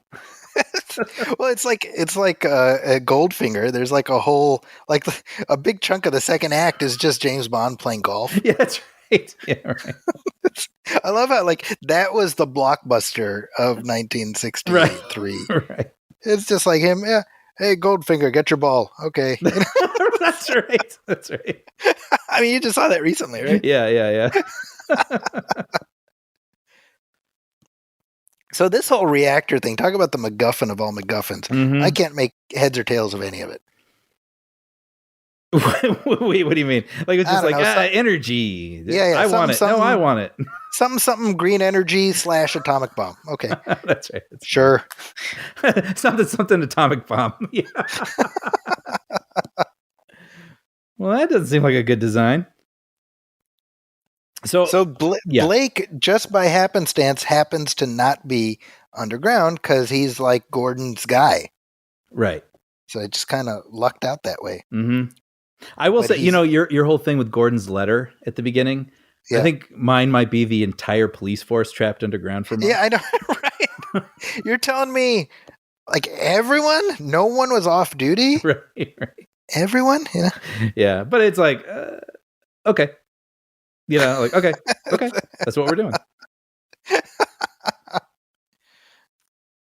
By the way, so looking at Bane here, I was reading just a little trivia, and it said the costume designer said it took her 2 years to design Bane's coat. And I was like, wow, that's like a sentence that could go, it depends on your inflection. It could be like, dude, it took her 2 years to come up with that coat. Or it could be, it took her 2 years to come up with that coat. Depends which department you're in, I think. Why on earth would it take 2 years? I don't know. I'm sure it was like mixed with other things and trying, not coming up with a final design. But anyway, the whole thing was, it was an army jacket, but it was made to look like he had taken an amalgam of different bits and pieces that he's, acquired through remote places. It looks like a revolutionary jacket. That makes sense. But just reading that, it just struck me as funny. Either that's impressive or it's like, what was she doing this whole time? I love this here, by the way. Look at that. He looks at his gun, throws it away. Right. He's already Batmaning it up. Yeah. I do like the look with he's got like kind of a South American dictator look, Mm-hmm. Bane, I mean, not Bane. Blake. Yeah. I'm making cement. See, I thought it'd be funny if he stumbles on Bane's plan and it's like drawn out like cartoon blueprints. Like arrow, boom, like, yeah. Me, like drawn. Yeah, and like, money signs. And yeah, exactly. Like Lyle Lanley's yes, monorail. Monorail. Yeah, exactly. The Notebook. Yeah. Wait a minute. He keeps turning the pages. I think it's going to explode. Yeah, deadly serious with the same score with everything. Yeah. So this is the actual team, right? It's the Pittsburgh. A lot of them. I read that the kicker is the mayor, Pittsburgh mayor. On the opposing side, it's. Oh, is that what it is? Yeah, I see. Just the guy. Yeah. I thought you mentioned all the players, but yeah. Yeah, like the color scheme is the same to account for fans just showing up in like Steelers gear. Yeah, exactly. Yeah. So I remember seeing this scene in like an IMAX preview. Oh, really? Mm-hmm. Oh, cool. Yeah, it was in front of Mission Impossible: Ghost Protocol. Oh, that makes sense. Oh, you mean where like they blow up the field? Mm-hmm. Yeah. What a lovely, lovely voice.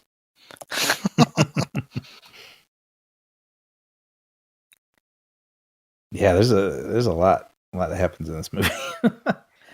This could be the third act of a movie.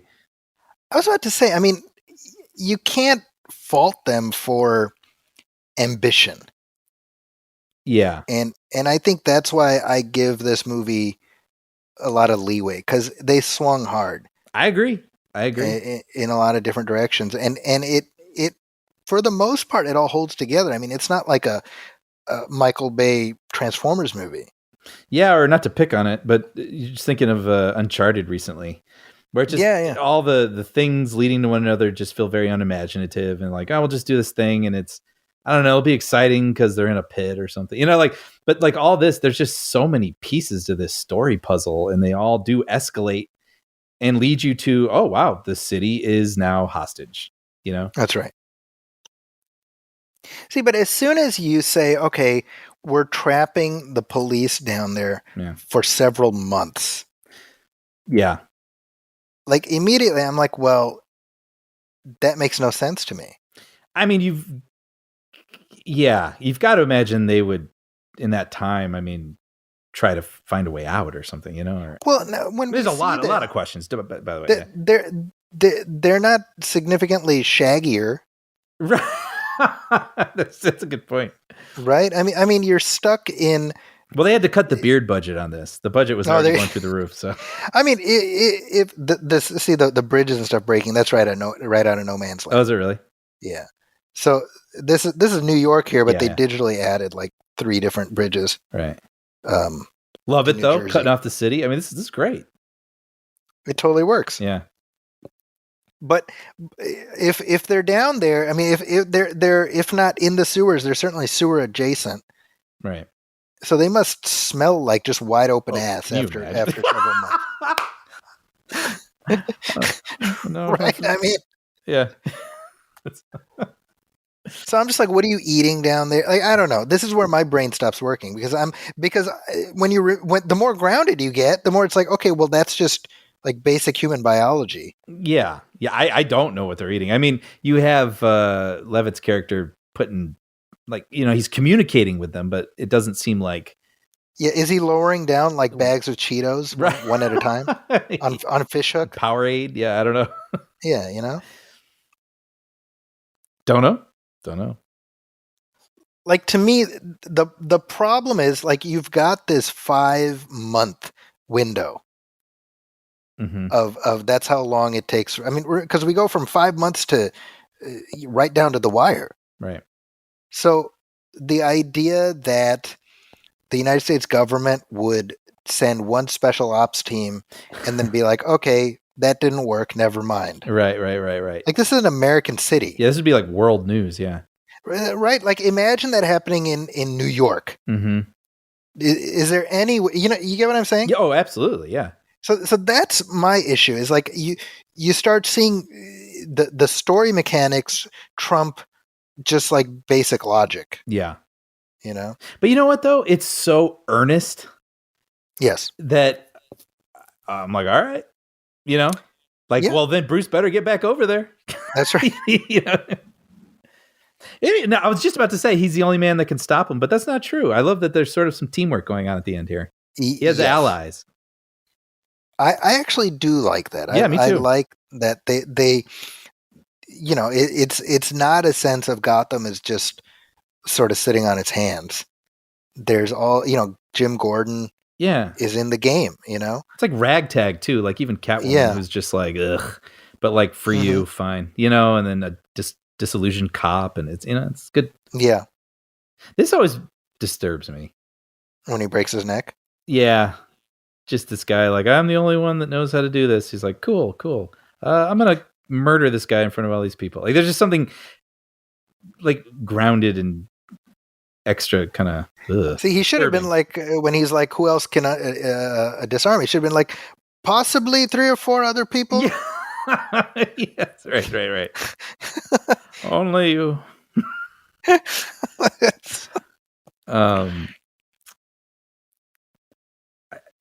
Things are coming back to me now. When this movie came out, I remember there was some sort of like wedding party or like bachelorette party, and they were filming this nearby, and Bane was like, hello, like waving over really? Like videos. Yeah.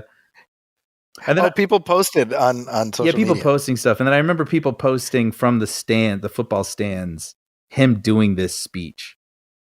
Okay. Yeah. And was it just kind of, yeah.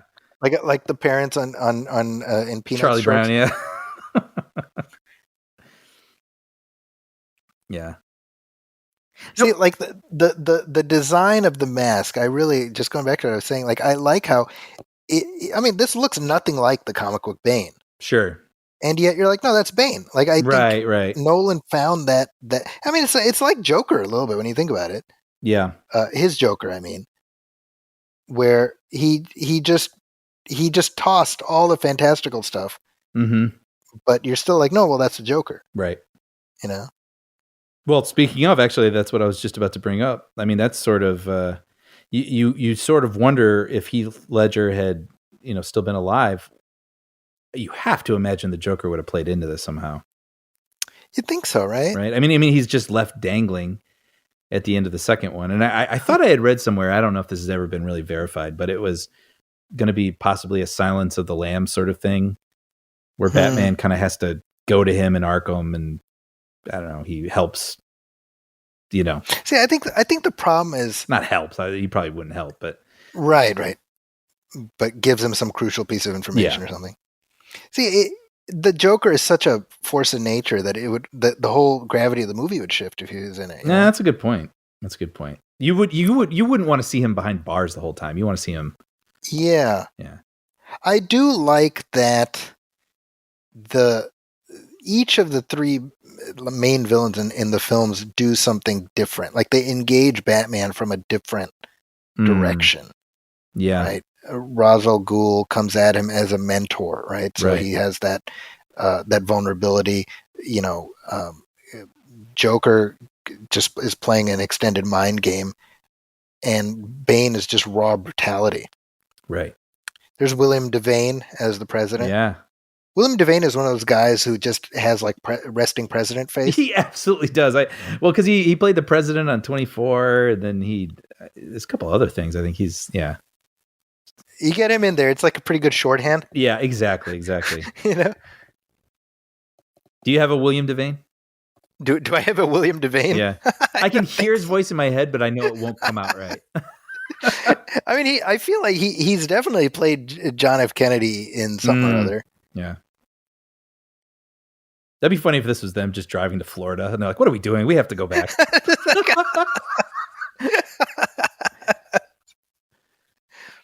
It is funny how, like, really it's thanks to these movies that people think of Jim Gordon as like an essential like ally, you know? Because before this was Pat Hingle. Sure, yeah. Right, and then of course it was a 60s show where he was sort of he stood to the side vaguely befuddled, you know? Yeah. But pretty much from Gary Oldman on, I mean, you have the Gotham television show, Jeffrey Wright. I mean, he's in it, you know. He's on a journey as well. He's not just some sort of ancillary person that Batman talks exactly. To. Yeah. I remember shortly after Trump. Look at notice how he tears it exactly in half. That picture of Harvey Dent. Yeah. Right down the middle. Yeah. I remember somebody took like this speech and mashed it up with like Trump's inaugural. Oh.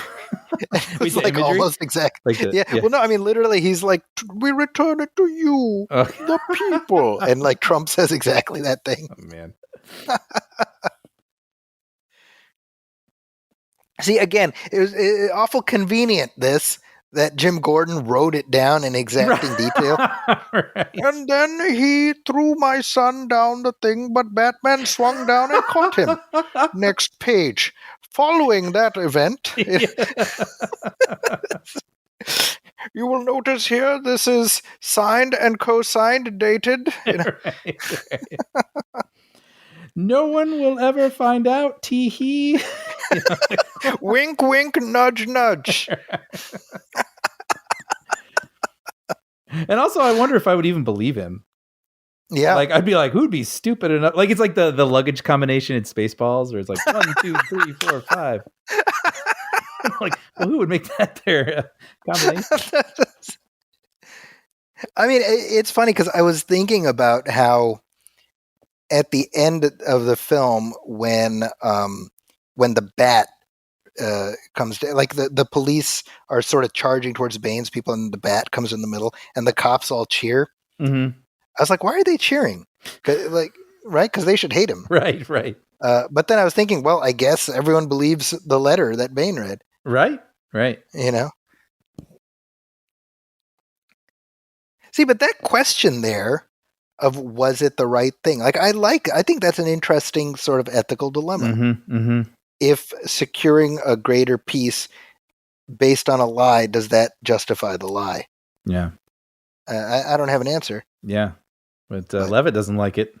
Hey, he doesn't like it one bit, Brian. Your hands look pretty dirty to me. Yeah, everybody's just letting him down. Right there. To you, the people. Gotham is yours.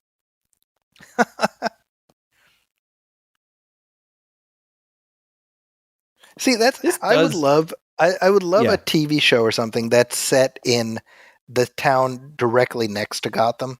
Yes. Yeah. They're just kind of like, you seen what's happening over there? Yeah. Man, it's crazy. Or it's like imagining, some guy goes to a newspaper stand and he's like, "Oh, sorry, we're plumb out, but if you want a paper, they got one the stand, a couple blocks over." Like, ooh. So the guy has to go walk over into Gotham, try to go get his morning paper, and he's like, "Ugh." It'd be funny, like you could see, how you tease it. You would see the difference. Like he just glances 3 blocks down. Yeah. And it's just absolute chaos and panic. But this way, it's like sunlight, birds, Yeah, right. A rainbow. Yeah. Anyway, I was gonna keep going. workshopping this with you. I was like, maybe he has like a job. The job is across the border. You know what I mean? But Right. yeah. But no, this for being the third film, I mean, you have to go biggest, right? And this Yes. feels biggest.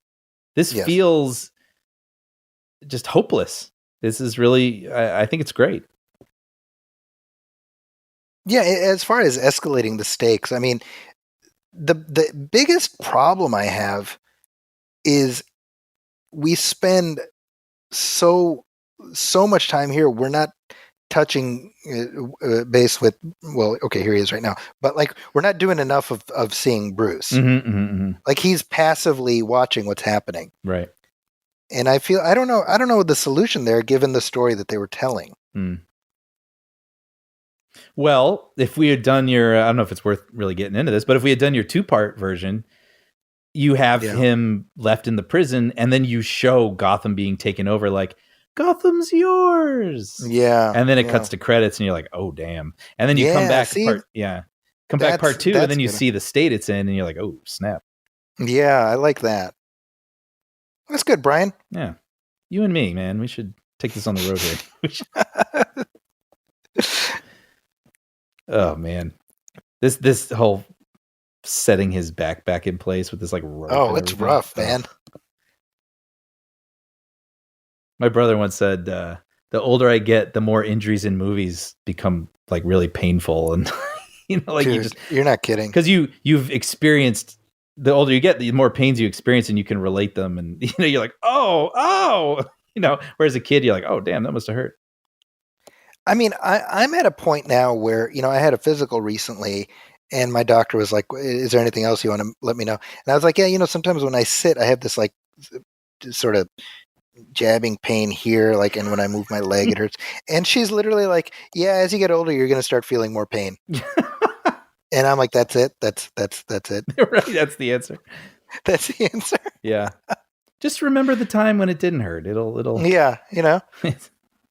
Let it take you away. This is the girl who plays young, who we think the movie makes us think is young Bane, but it's young Talia. That's Joey King. Really? Who's one of these actors who's been in a whole bunch of stuff. Oh wow.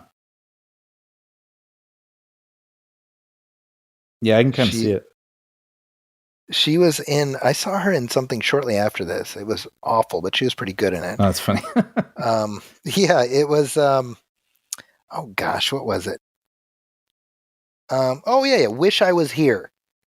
That sounds so familiar. Yeah, it's the Zach Braff like Kickstarter movie. Yes. Yeah, that movie was just a flaming bag of crap. But she was good in it. Oh, she's also in. Have you seen White House Down? Yes, maybe that's what I know. I just know who she is, and I don't know why. Yeah. She's the daughter in that. Yeah. There's a vertebrae protruding from your back. It has to be put back. One imagines that's probably the last thing you want to have your doctor say to you. I know. Much less random prison guy. Random prison guy, yeah. It's like, I'm going to go ahead and force this back. You're going to ah! I would try to use that leg thing. I was like, is there any way we can wrap this around my back? This is great. I like this. I like how... Now, this is obviously like he's hallucinating this, but... Seeing Ra's al Ghul, we should say. I realize I'm not calling out anything I'm seeing on screen here. That's right. It's Ra's al Ghul in Bruce's mind, but he's not giving him any information that Bruce wouldn't already be able to intuit.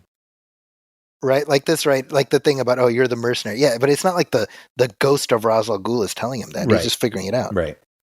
I also like that, he says, I told you, I was immortal or something to that effect. And in the comic books, of course, Ra's al Ghul is immortal. Right. In fact, this prison that they're in, I believe it's even referred to as the Lazarus Pit.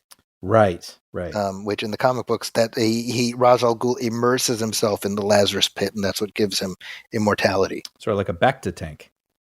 There you go. Exactly.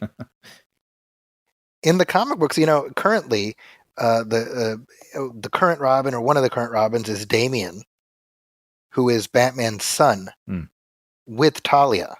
Oh. So that's something that sort of came in after I stopped reading the books. but I think he's still kicking around. I think that too is kind of interesting. How for the longest time in the comic books, the characters remained in sort of a forced stasis, where you can move some of the set dressing around, but for the most part, you don't want to mix up the status quo too much. Right. Sure. And that seems to be changing of late. Mm-hmm. Because things like giving Superman a son, which he has, giving Batman a son, well, that's a pretty permanent change. Right. You can't unring the bell. Sort of like television. I mean, that's almost the joke, right? Where no matter what craziness happens in the middle of the episode, everything has to get back to the way it was, so the next episode can, they can air in any order, and everything's the way it's supposed to be. Right. Here we go. Yeah. See, there's Blake sending down the Cheeto bags. Wait, so we got snow. This is obviously months later, and that guy still has a shaved head. Yeah, see, like that stuff I don't understand. Yeah. Like the snow, I'm glad we get stuff like this to signal the passage of time. Yeah. I like it. Just the empty street with the patrolling car with the snow, and there's no other tracks in it because there's no other cars out there. I mean, it really sells the sort of dire, hopeless. See, I think like in the comic books when they did the No Man's Land story, I mean, it spanned several months. Mm-hmm. It was like a good 4 or 5 months or something thereof, and it spanned, hundreds of comic book issues. Mm-hmm. So you really you took a longitudinal view of everything that was happening. Right. And so with this movie, they're trying to evoke No Man's Land, but I think you needed to let that play out in a more organic fashion. Mm. Because again, it's just like we're trying to cram like 4 stories together. Right. This is great. Bruce is like, step aside, I'm going to climb out of here. Catch you bitches on the flip side. That'd be so funny if he did do that. And then he falls like, ah.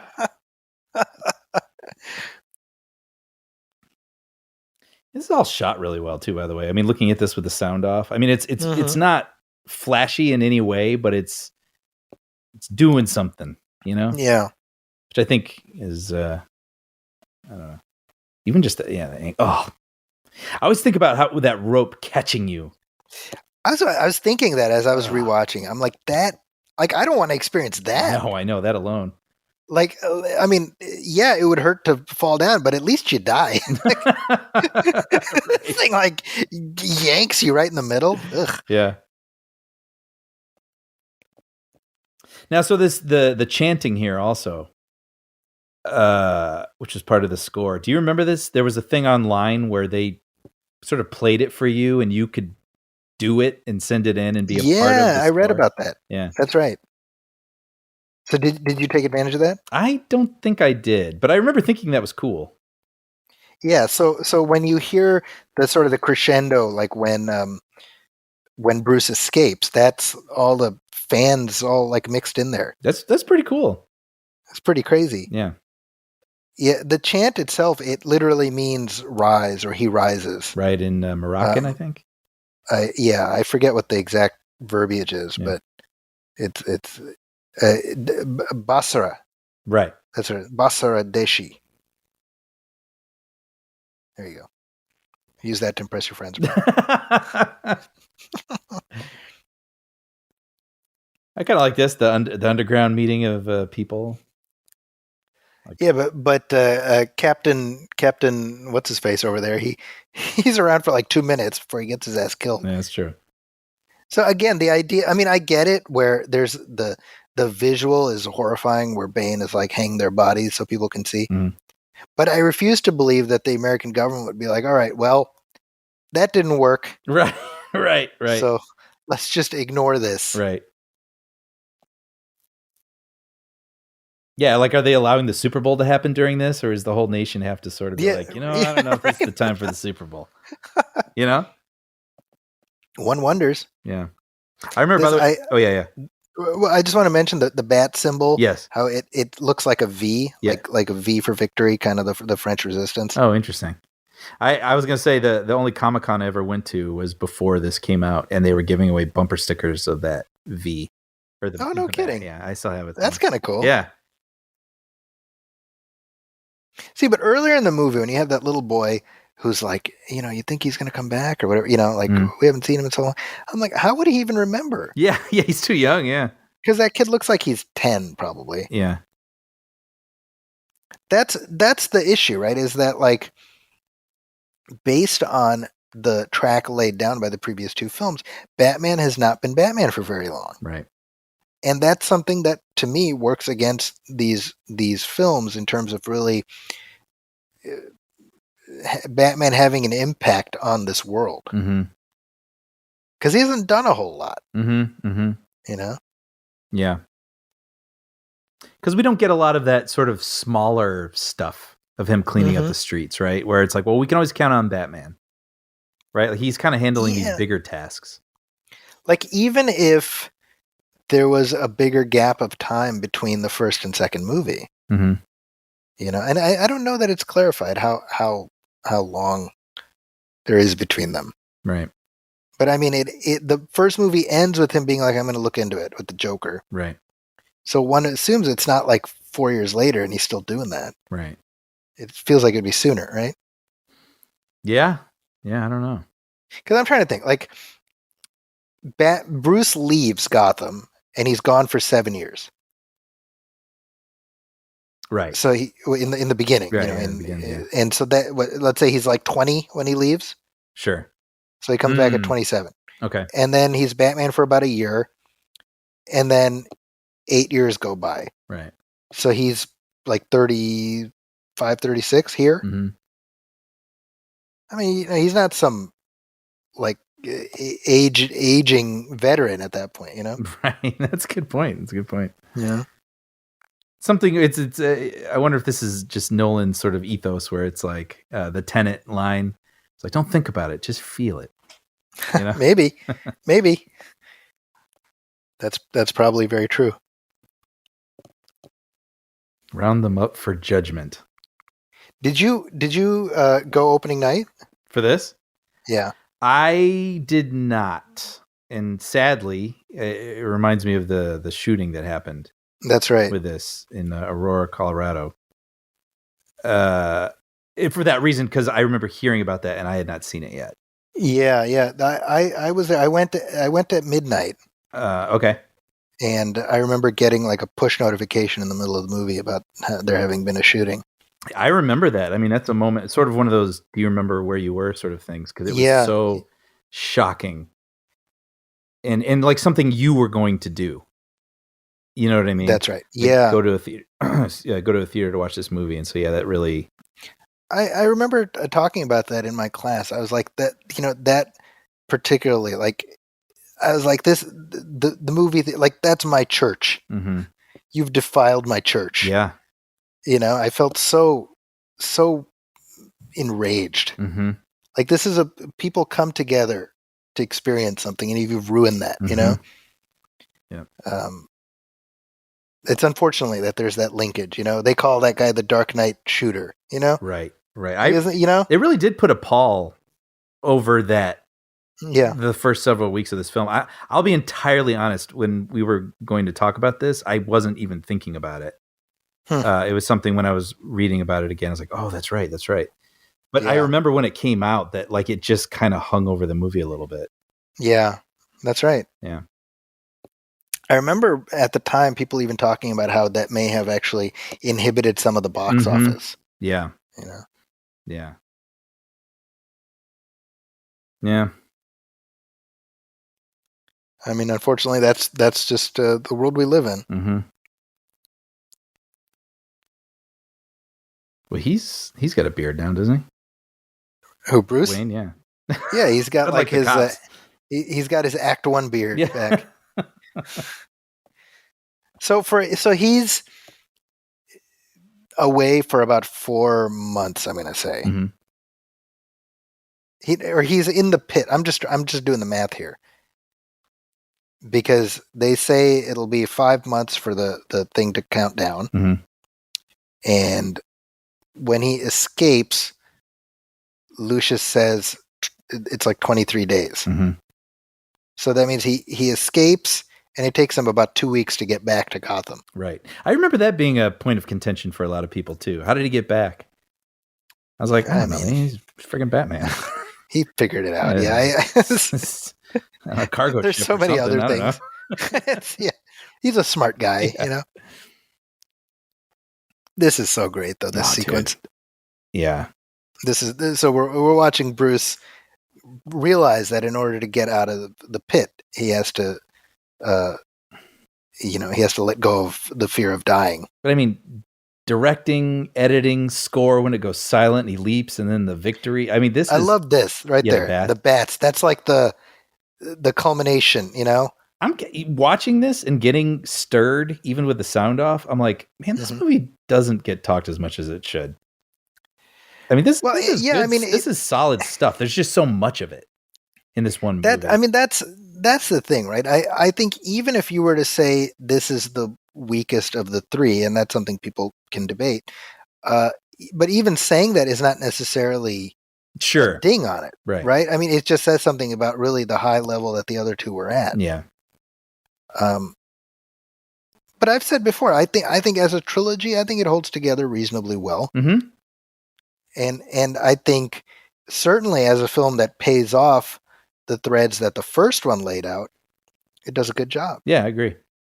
See, I love shots like this right here. We're seeing this big panorama. It's exotic. It's different, because Gotham tends to be very suffocating, when we're just in the city all the time. So I think this is something unique to the Nolan films where we do get these big scope. The scope, exactly, So Cillian Murphy as Jonathan Crane, if I'm not mistaken, at least in terms of movies, he has played a Batman villain the most times. Yeah, that makes sense. Of any actor, right? I love that. I love that he's just out and about. Sort of like how it just little tossed off skirmish at the beginning of Dark Knight. That's right. And not a bad consolation prize considering he originally went out for Batman. Oh, yeah. Well, he seems to be Nolan's guy, huh? And he's going to be Oppenheimer. That's right. And he was in Inception. Right. So good. This right here, this terrifies me. Yes, I know. We're watching these people set out on this ice, and basically, like, if you can make it across, you're free to go. Right. I'd be like, nope, not doing that. Yep. Right there, when the guy just dropped, look at that. That is freaking horrifying. Yeah. Oh, that'd be a nightmare. Yet Batman has no problem with it later. He walks across like, hey. That's a good point. He should be like heavier. Right? All that gear. So that cop right there on the left, that's the same cop earlier who was like, hey, you're in for a show. Yeah. Put that thing away before you hurt yourself. Yeah, that's right. Or was it, I think you got the wrong animal, sir.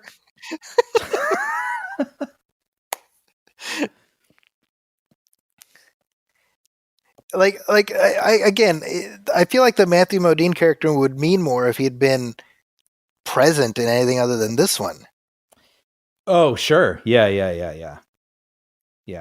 I mean, like I say, it does track for me. Him ultimately, manning up and going out, like sort of, if you want to call it heroic, I guess, like at the end, like. But yeah, if it had been a character that we were more acquainted with, like if he's the guy in the interrogation room with the Joker. Wait. You know what I'm talking about? The cop, he's in the Dark Knight. He's like Gordon's kind of right hand man. Yeah. You know what I'm talking about? Yeah. Like just that guy. We know him. Yeah.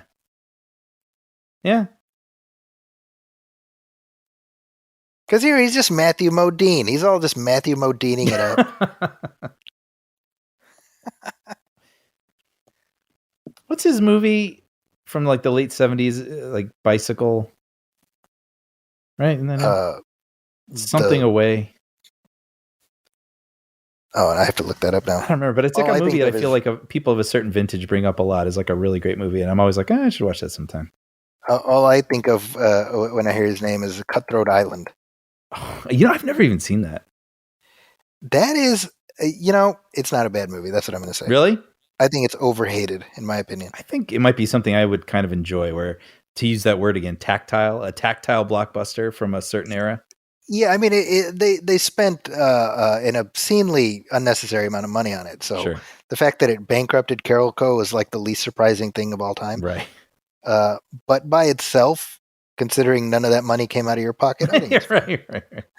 you didn't pay for the damn thing. Yeah. I am looking at Matthew Modine's filmography, and I don't see anything related to a bicycle. Whatever. I can't remember what it's called.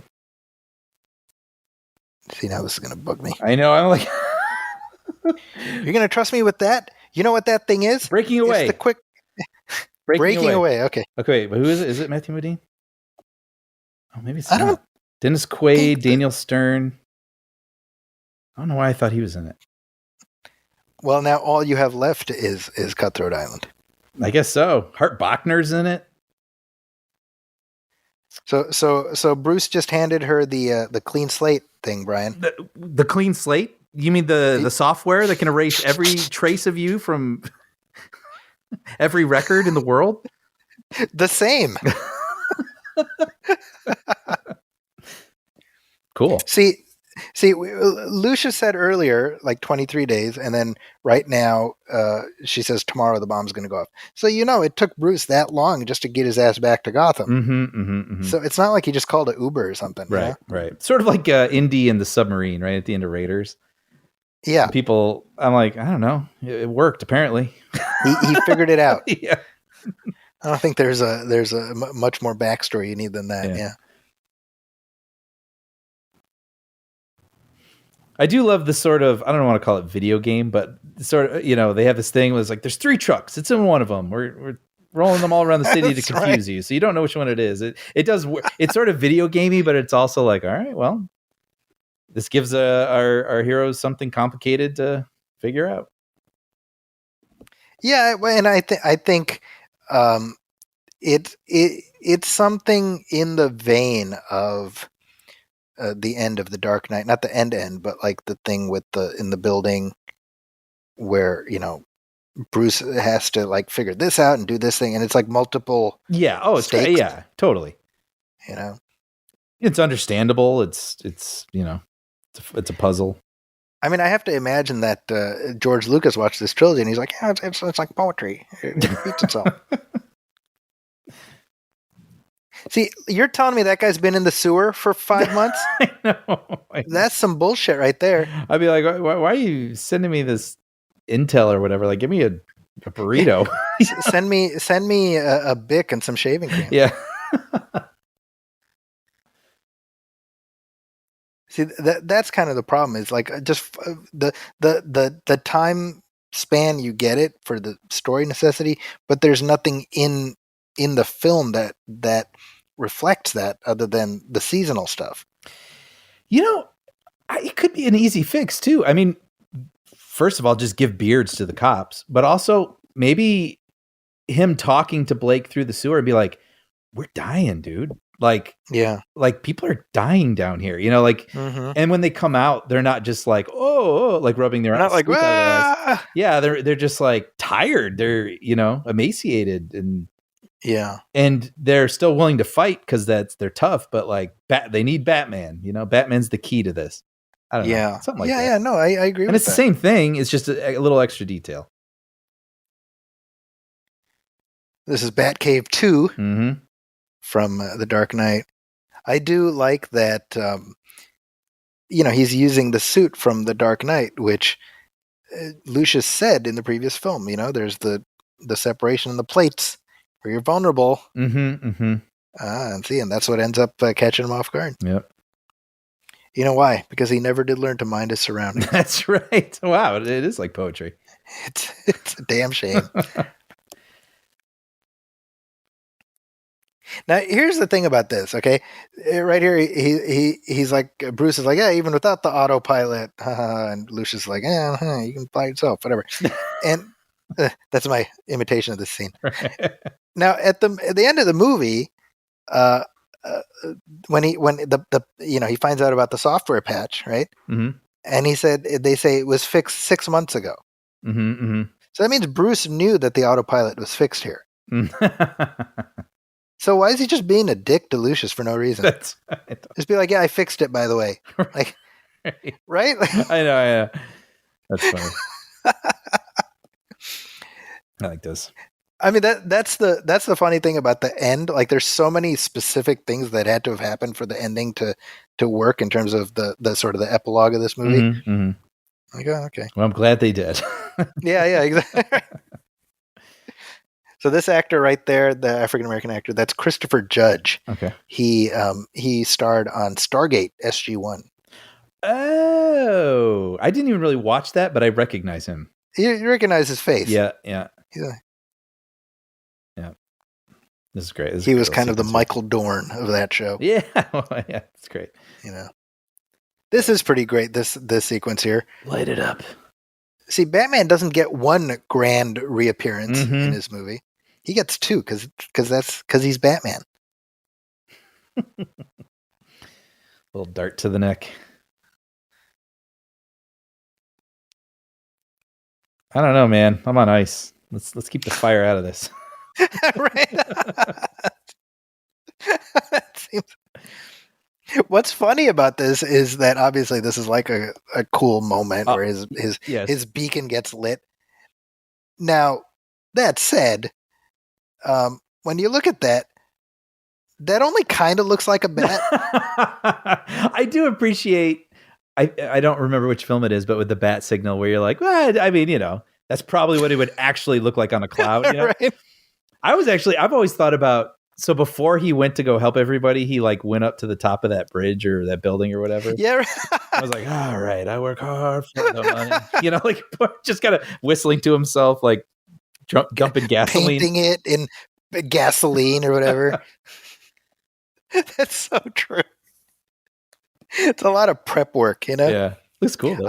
That's a trope I would very much like to see retired, is the flaming symbol of the hero. The first one that I can recall is The Crow.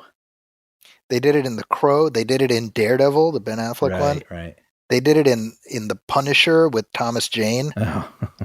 Right? They've done it a few times. Yeah.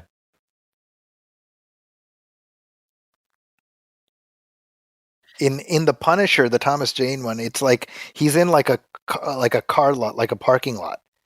Yeah. And he sets all these cars off and they're exploding, and we cut to an overhead shot and it looks like a skull. Yeah. And I'm like, that is bullshit. It's been a while, but I do remember that. I'm like, I don't think fire works that way, kid. It's like certain cars are not exploding. Right. What do you say here? Something like, I think you're going to need a little more firepower. Something like that. Oh, you got something bigger in that belt? I like your Joseph Gordon-Levitt impression. Well, they're free. That'd be funny if Batman's like, hey, just kind of wafts away, like.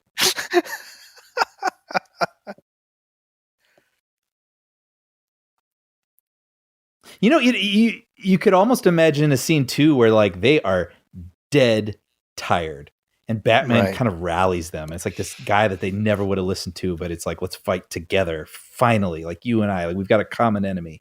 The problem is that would require Christian Bale to hold forth extemporaneously in that voice. That's true. I know you've been underground. Visit me once. Like, I don't know. What do you say? And he runs out, and they're like looking at each other like, what? What did he say?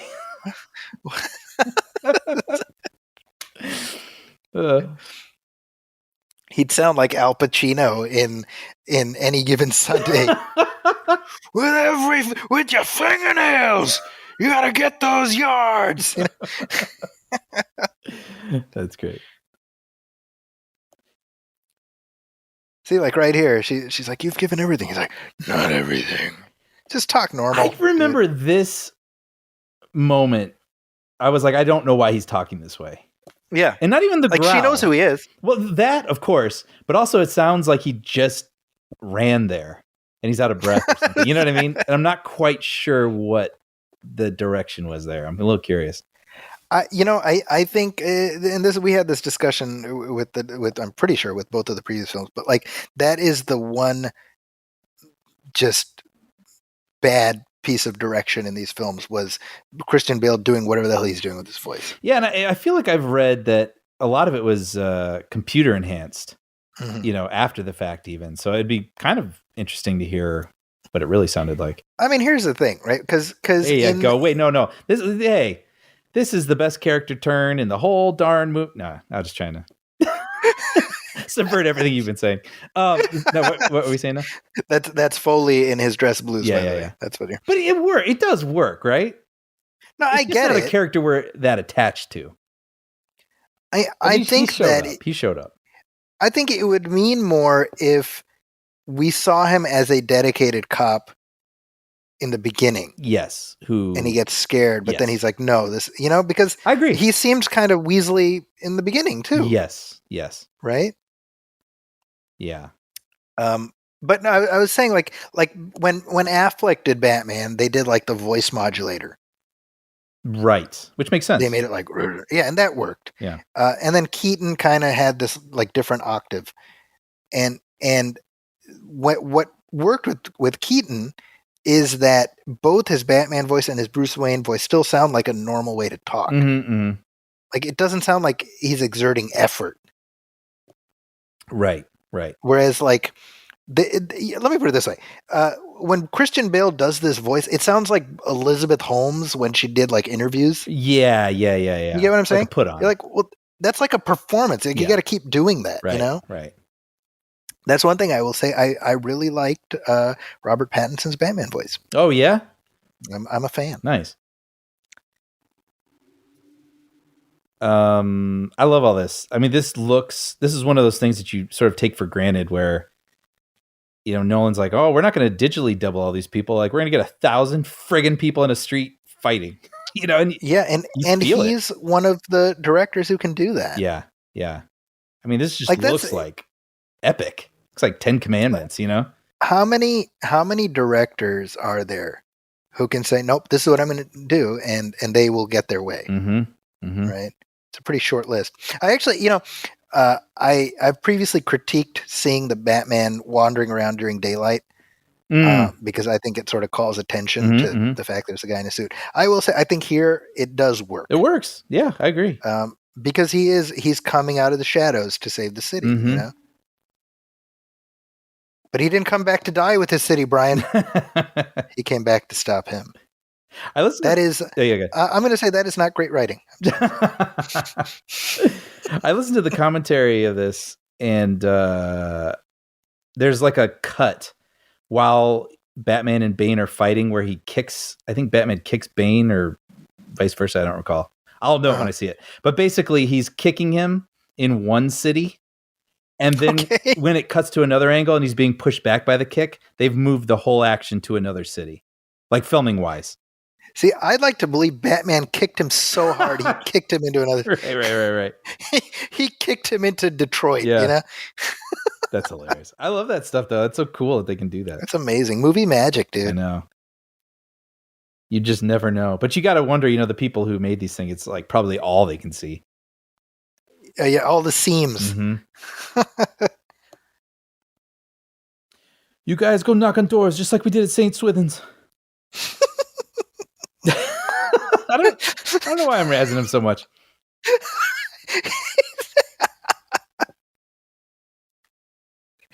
You guys want to go play stickball?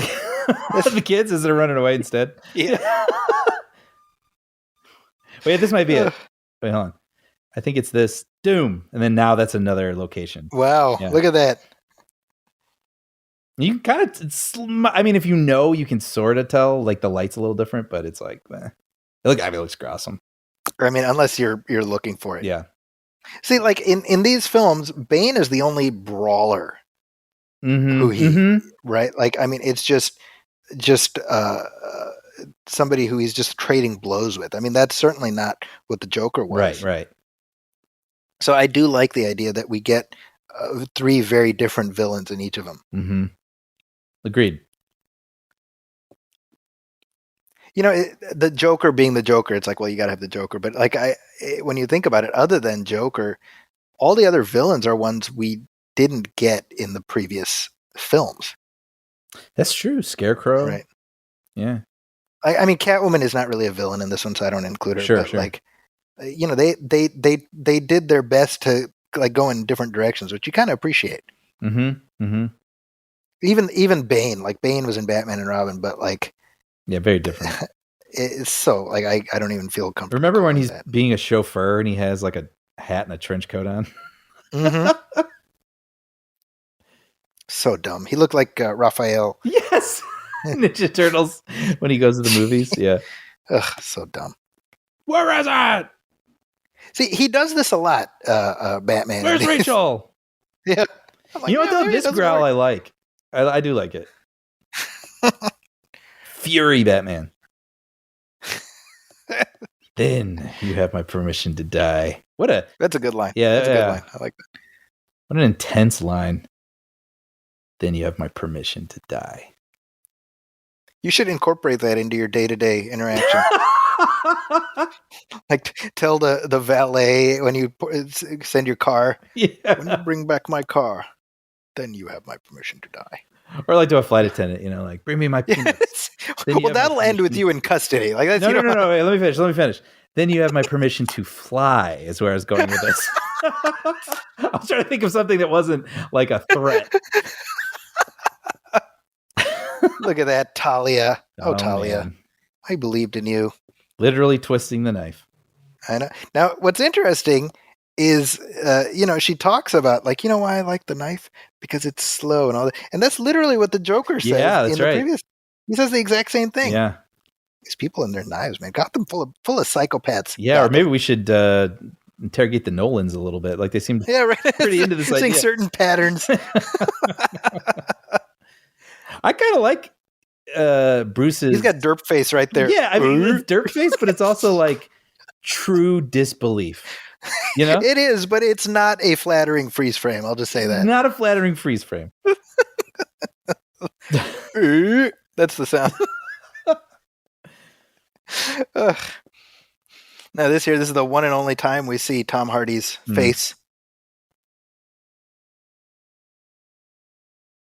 I wonder if Tom Hardy's Venom voice was inspired by Christian Bale's Batman voice. That's right. I don't know. Because they do sound like they could be cousins. Ready. You are a loser, Eddie. Come on. Sounds vaguely Bale-esque. Come, let me make you breakfast. Hey, man. Tom Hardy be laughing all the way to the bank. Dude, absolutely. Like it's so funny because you and I both had no time for Let There Be Carnage. Not too, yeah. And yet I'm like Tom Hardy made that choice and that choice has paid off for him. So Go for it. Yeah, absolutely. I like the backstory that they. I was just going to comment on that. Me too. I think it's very clever, and she's like, I hated my father, but you killed him, so I hate you now. Like that's so weird, and yet makes sense. Kind of does, yeah. Right. Like it's still my family, you idiot. Like I'm not going to let that go. Yeah. This is fun too. Give me some action to Gordon. Yeah, I was thinking about that. In each of these three, Gordon is pretty integral to the climax. Mm-hmm. Yep. Yeah, I like that. Innocent is a strong word to throw around Gotham. Look at that. Everybody in Gotham is just awful. Guilty of something. Jeez. There, we talk often about how Batman is really one of these characters that allows for different interpretations, and you can do the grounded version, you can do the more comic booky thing. Mm-hmm. It all kind of fits in the continuum. With like, if we think of it like Adam West on one end and Christian Bale on the other, that's a very wide spectrum, and yet it's all Batman. Yeah, and I think that's so. That's unlike any other comic book hero. That's true. People always talk about struggling with Superman. It's because they either, usually, the big problem there is they just can't think of good enough stories. Yeah. But they don't deviate with that character very much, you know? Well, and when they do, people, call foul. I Right. mean, look, here we are, however many years after Man of Steel, and that's people's biggest critique about that movie. Mm-hmm. I disagree with that critique, just to be clear, but people are like, oh, it doesn't feel like Superman. Mm-hmm. You know, and I think that sort of people have a certain set of expectations with these characters that we're not allowed to move too far past. And I think Batman, there's still like, I think, hard lines, Mm-hmm. but I think it's the spectrum is wider. Yeah, agreed. You know, And it's fun. And so then you may as well cover all the angles, right? like, why not? That's why I've softened on Batman and Robin, which I'll never say is good. No, but it's entertaining, you know? Yeah, no, I agree with you. And I've said before, I mean, that movie, in my opinion, has some of the best Bruce and Alfred scenes Mm-hmm. in any movie. Yeah. You know, I was watching some interview with Robert Pattinson. He was talking to Jimmy Kimmel, and Idris, he's my 10-year-old. He started watching with me, and he's like halfway through the interview, he's like, I think he'd be a good Bruce Wayne, like very confident. Oh, really? Like, yeah. And then he pauses. He's like, and when you think about it, there's never been a bad Bruce Wayne. Ah. And I'm like, yeah, this kid gets it. Yeah. You know?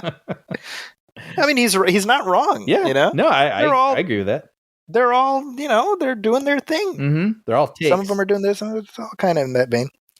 See, this right here, you're supposed to be like, all right, Matthew Modine. Oh, no, Matthew Modine. Yeah. I don't know that I feel that way necessarily. So within the past couple months, it came out that they actually shot him being run over by that car, right? But then it was too graphic or something. Yeah, which I'm glad we didn't see that. Nah, it's not necessary. But I do feel like seeing him get shot and seeing him realize he's been shot, like, that might have been more of a moment. It does feel like right? a piece is missing. Yeah, like him dying, like seeing because I think that would hit home a little more. Yeah, you almost want him to get shot, but he continues firing. Yeah, there you go, something like that. Yeah, exactly. Yeah, goes down fighting. But what I was saying before, Bane goes out like a punk, dude. Yeah, like, seriously, I don't like how the whole movie builds him up, and I don't mind him being sort of the turns out he's like the secret henchman. Mm-hmm. That's fine, but the ending felt very anticlimactic for me. Yeah. Yeah, like this whole thing, I definitely remember thinking Lucius was going to die here. Well, not here, but like when Talia, overrides the whatever it is. Mm-hmm. These freaking cops, man. I'm so mad at them. They're like, he's trying to cross. He's just like, look, it's just me. Yeah. Let me talk. Yeah. But I mean, sort of the blind following orders, and that's something he just can't do. He's got to operate outside the system. His reaction after they blow the bridge, I don't know. I just find it funny. He's like, "You idiots! What did you do?" I gotta admit, and I can't quite put my finger on it, but when he's arguing with the man at the bus, okay, get back on the bus, like kind of the thing. There's something about it that makes him feel unhinged or something.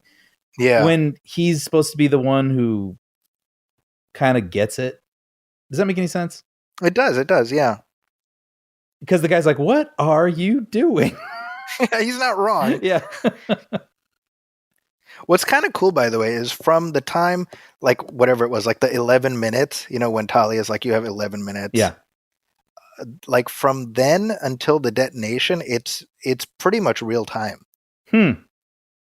So, like, I don't think the clock matches up exactly like when we cut back to it, but from the time, because Talia, she tries to set it off, it doesn't explode. She's like, well, it's 11 minutes anyway, or whatever it is, right? Yeah. So from then to the end, Nolan pretty much kept it within that time. That's pretty cool. I like that. Yeah, I think that's a neat touch. You know what I like too, as I'm watching this? That will never not be awesome. the bike doing that. But you know what I like? That costume that Anne Hathaway is wearing. right. I find it quite mesmerizing, I will say. No arguments here. I like that everyone has a bit of business. You know what I mean? Like Absolutely. everyone is involved in this action. I mean, it reminds you of sort of like Star Wars or something, right? Where there's typically 3 things going on in the third act that you keep cutting between. Yeah. And everyone is active here, and they've got meaningful business going on. I like that. It's really well realized. I also like that this whole sequence with the bat dodging the missiles there. I mean, that's unlike anything we've ever seen in a Batman movie. It totally is. You're right. Yeah. Right? I mean, it's really cool. And you understand that those buildings are empty, so it's you're not too worried about. Yeah. Well, I never really thought about like sort of like a COVID sort of parallel, like an empty city. Because I was like, how could that possibly? But there's part of me is like, well, how could that possibly be? As I said it, those buildings being empty. But then I'm like, well, yeah, for a while, many, if not we've most, been dealing with buildings that for a were. while. Yeah. So this is all Pittsburgh, I think. Okay. Some of it.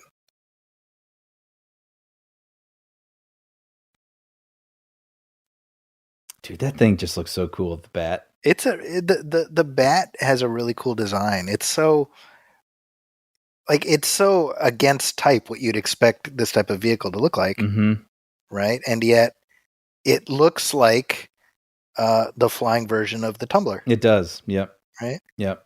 But just however I'm certain some of it has to be CG, but the mixture of practical and CG, whatever they're doing, like that's probably real. But it just really, it feels heavy, feels clunky. Yeah.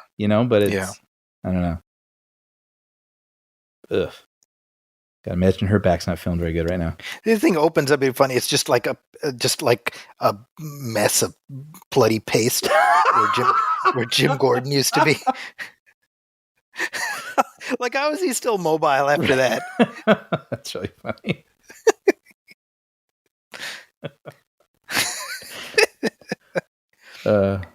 See, right here, I was like, oh man, there goes Lucius. When it starts flooding. Or just the alarm going off. Yeah, you're like, yeah. And I'm glad he didn't die. Me too. Oh yeah. But that's, I mean, I just think about it in terms of like, I don't know, something would have been nice to just add some stakes here. Mm-hmm. Or I could, going back to what I said way earlier, was I could see that Lucius's death bringing Batman back in the game if he's chosen to be out of it. Like something happens. Yeah, my people are getting hurt and this can't continue.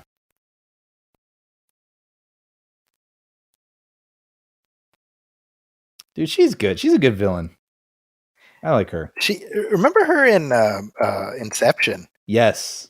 She was freaking scary. Sort of a trickster. Apparition kind of a character, yeah.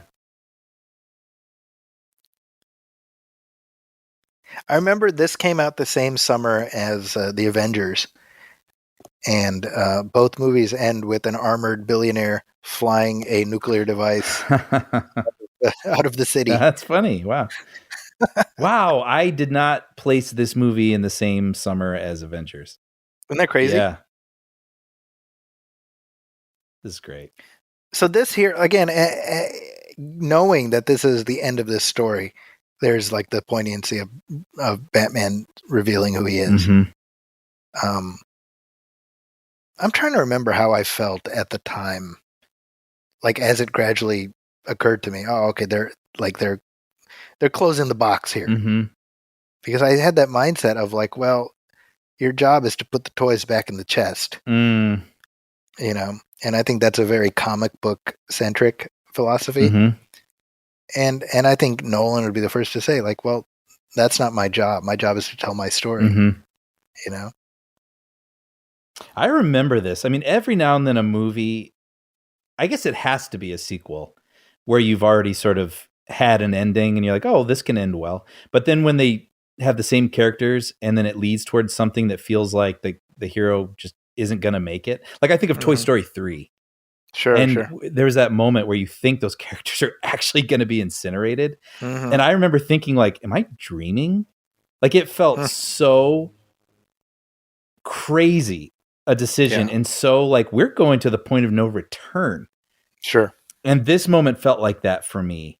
The first time I saw this in the theater. And even the music gets like, there's like a woman's voice, and I was like, Yep. they're going to kill Batman.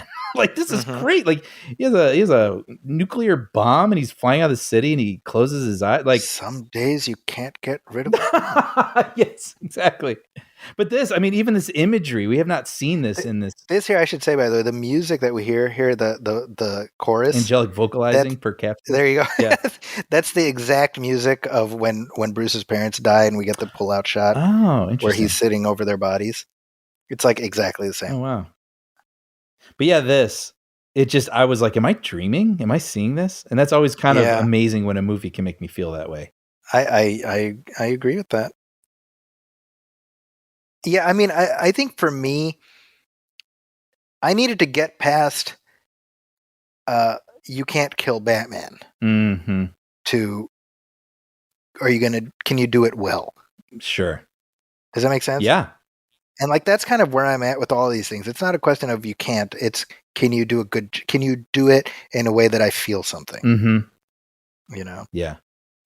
Well, because again, we're in an age where we kill our heroes. It's true. Yeah. And ironically, I mean, this movie does not, in fact, kill Batman. That's the ironic thing. But which I like, by the way. I like how it's handled. Me too. I agree with that. Yeah. But I also like that Batman is truly a symbol. Like, Batman will continue. He will be picked up by someone else. JGL is on the case, Brian. Here he is. Take your badge. Yeah. Not by their rules, he isn't. Take your badge, you filthy animal. See this right here? It's a far, far better thing. He's reading the end of A Tale of Two Cities. Ah. I do like that now that Gordon is part of the inner circle. Yeah. Like it's the funeral among the people who knew, Although I got to say, based on Alfred's reaction here, it seems kind of a dick move on Bruce's part to put him through that. Yeah, and he only sees that he's alive by accident. Actually, unless because of that story earlier, that was his way to. I know he'll be here, so I'll just keep coming. Well, I picture Bruce just like sitting there watching for like 3 months. Selena's like, "Can we go now?" No. Yeah. Why don't you just call him? No. There's dramatic symmetry. It's perfect screenwriting. Right. I do remember, Kevin Smith was very laudatory about this film. And part of the things he mentioned is how the ending, that thing with Bruce and Alfred, how it's like in Good Will Hunting when Chucky tells Will, my wish is that one day I'm going to go to pick you up and you're not going to be there. Yeah. And you won't have said anything. You'll just be gone. And then at the end, it pays that off. Mm-hmm.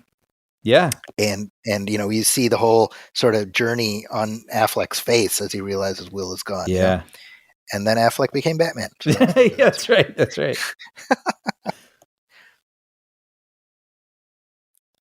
That is a nice house, isn't it? Yeah. I was just thinking too, I mean, there's a lot of threads to tie up here now, but it doesn't feel like it gets indulgent. I agree. I really feel like this is really well executed. It's a very moving epilogue, and he does the thing where that music, the same music from the end of The Dark Knight, as all these different pieces are playing against each other. Yeah.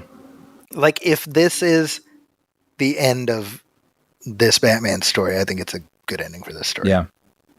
This here, by the way, when she says Robin, like it sounds slightly different because it's 80 yard. Oh. Because Nolan didn't want to give it away. Sort of like I Am Your Father. Yeah, exactly. So he took her into the booth and had her record that, and they added that in later. Yeah, and what I mean is, in Empire Strikes Back, they had the actor actually say Obi-Wan was your father. He says Obi-Wan killed your father. Or killed your father, yeah.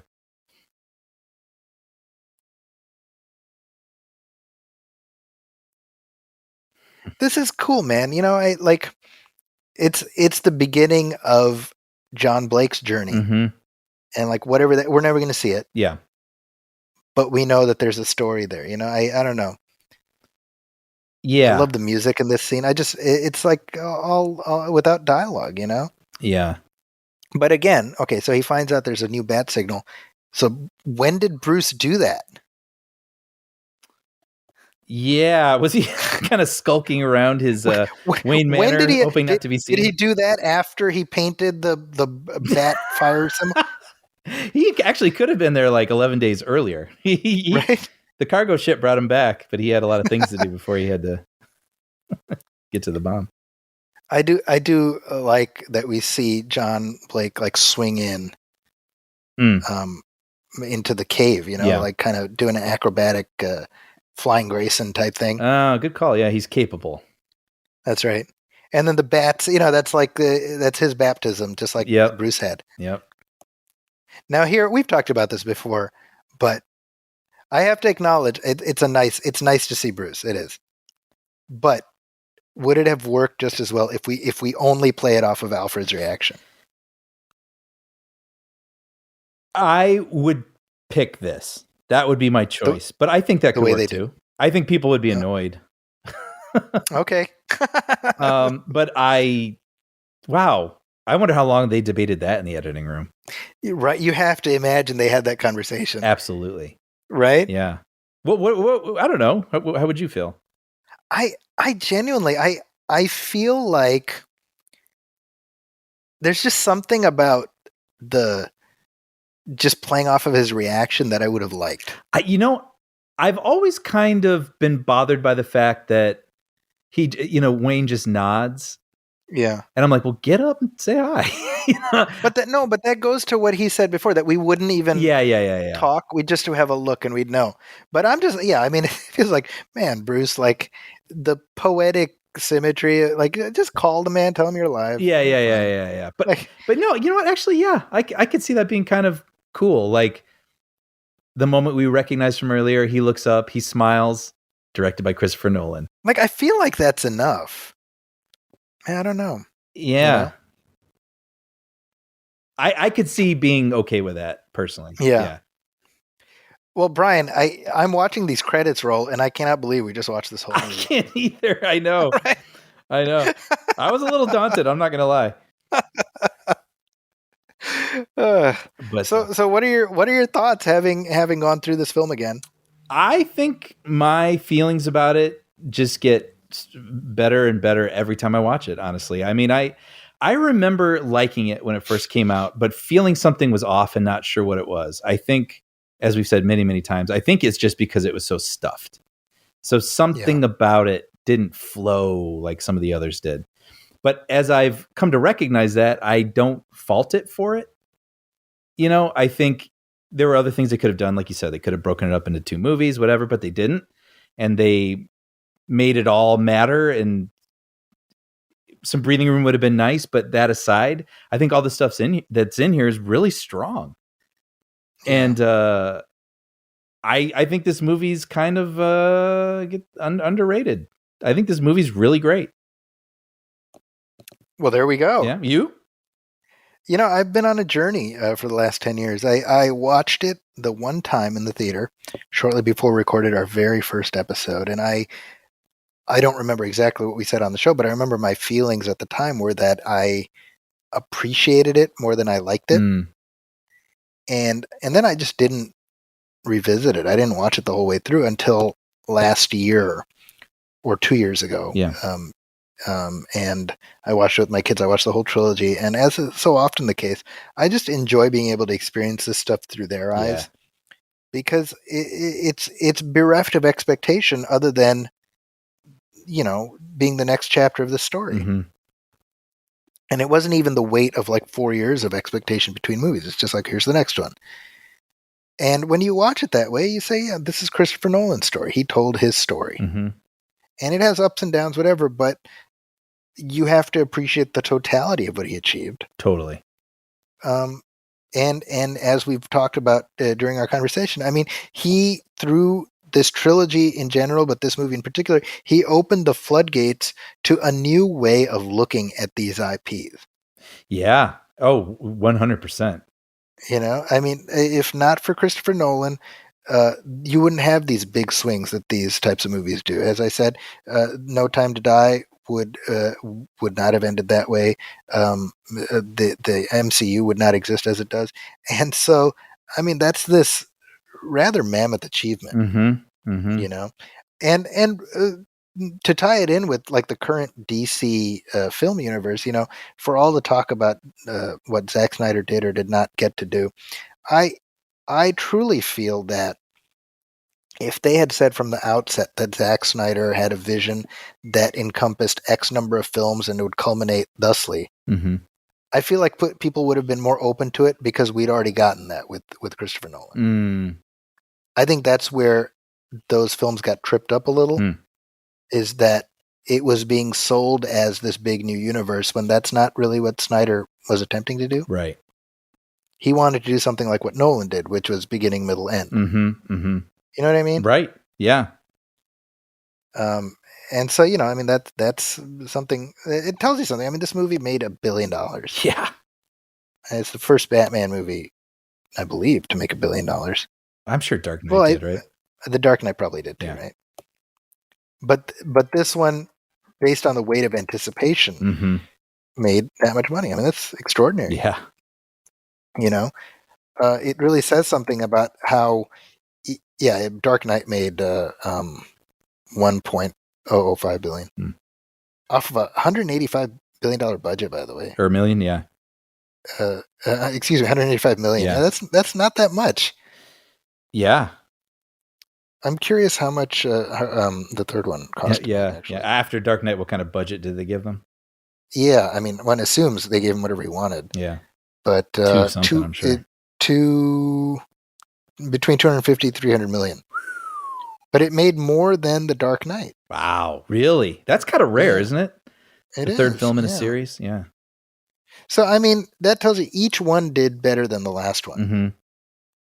I mean, you think about it. I mean, the Batman Begins did okay, but it was not a smash hit. Right. Yeah.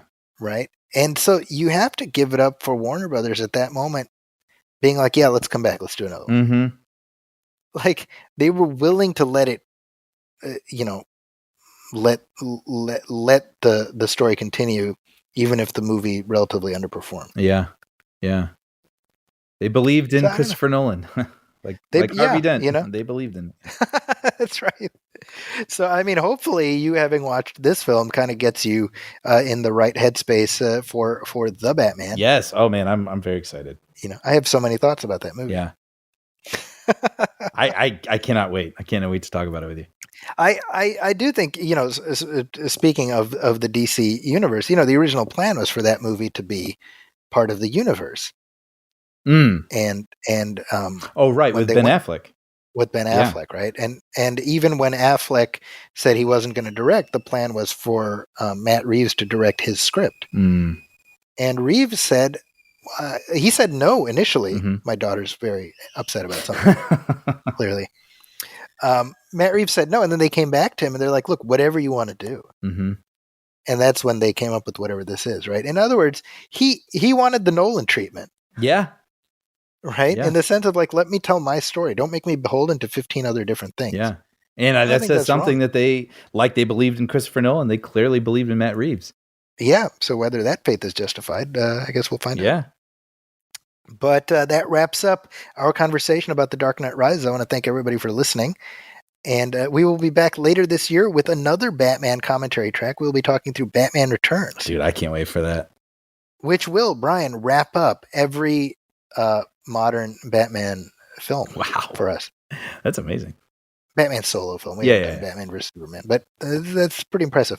If you have any questions or comments about this track, please hit us up at moviefilmpodcast@gmail.com. You can also hit like on our Facebook page, facebook.com/moviefilmpodcast, and message us there. If you're looking for me online, you can find me on Twitter at Zacky's Corner. That's ZAKIS Corner. That's also my website, justadded.com. And if you look at the San Francisco Chronicle this coming week, you will see my look back at Batman the Animated Series, celebrating its 30th anniversary this year. I can't wait to read that. That'll be a fun one. What about you, Brian? Puppy Dog Pals dropping every Friday. on Disney Plus, and Disney Junior. And I come to find out we're in season 5, and these Disney shows don't tend to go more than 2 or 3 seasons. Very rare. Yeah. We're in season 5, and looking at the ratings for all the stuff on Disney, it looks like we're coming in like number 2 every week, which is look at that, crazy. That ahead of all this something new about- stuff. So, well, I hear throughout the day, I hear doo doo doo doo doo doo. Whenever my daughter's watching, so that tells you something. that's great. And it's not about you. She doesn't care who you are. No, I know that. She lets me know that. Yeah. She makes that clear repeatedly. Yeah. But it's just about the show. So, thank you everybody once again for listening. And if you like what we're doing, please go to Apple Podcasts and leave a star rating, or make sure you follow the show, by the way. That's also, instead of calling it subscriptions, it's called following. Follow the show. And of course, leave a review. That would be nice too. And with that, that wraps up our Dark Knight Rises commentary track. On behalf of Brian Hall, my name is Zaki Hassan, and we will catch you next time.